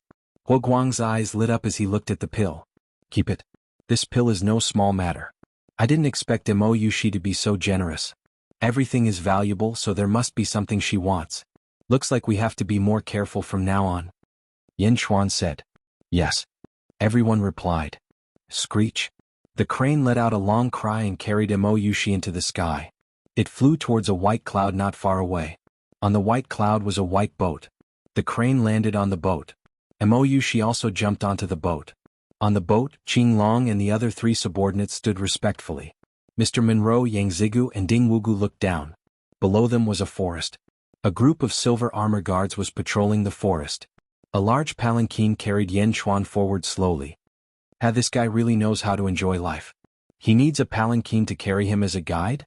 Yang Zigu looked at Yan Chuan, who was enjoying himself. That's right. He thinks so highly of himself. Ding Wugu looked down coldly. Mr. Monroe didn't say anything. Instead, he looked at Mo Yushi and said, "Holy maiden, did you see it clearly this time?" "That's right. I've been walking around for the past few days. This is a circular feng shui formation. Also, there's an entrance in front." Mo Yushi nodded. "Then let's go through this entrance. We can't go through the entrance in the southwest. We almost didn't make it out last time. Luckily Yushi helped us." Yang Zigu said immediately. The silver armor guards have stopped?" Mr. Monroe's expression changed. "Let's go down." Mo Yushi said. "Yes." Everyone nodded. "Little crane, go catch 2 demonic beasts for them." Mo Yushi said to the immortal crane. Screech. The red-crowned crane flapped its wings and flew away. "What's the point of catching demonic beasts for them?" Ding Wugu said unhappily. "We're about to enter the array. These people are all sent to their deaths." Ding Wugu, what are you worried about? Yang Zhijiu laughed. "Let them die with their stomachs full." That's true, ha. Ding Wugu said happily. Mo Yushi and Mr. Monroe didn't say anything. Yang Zigu has a powerful father and Ding Wugu knows feng shui. After entering the array it will be useful. Below them was a huge valley. Yan Chuan walked out of the palanquin. In front of him was a wall of clouds. However, there was a crack in the wall. Looking through the crack, it was extremely dark and gloomy. "Lord, I've checked this area before. There's no crack like this." Hua Guang frowned. "One layer of the array has been broken because of the alignment of 9 stars. We can enter now. You don't have to worry about that. Arrange for the soldiers to eat first." Yan Chuan said. "Yes." Hua Guang replied. "Why did you stop? It's been 3 days. Is this how you act as a guide?" An unpleasant voice was heard. It was Ding Wugu who had landed in the sky. He looked disgusted. Yan Chuan's eyes flashed with murderous intent. He turned to Mo Yushi and said, "Miss Mo, have you checked the surrounding terrain?" "I flew around. It's a circular array with 8 entrances." Mo Yushi nodded.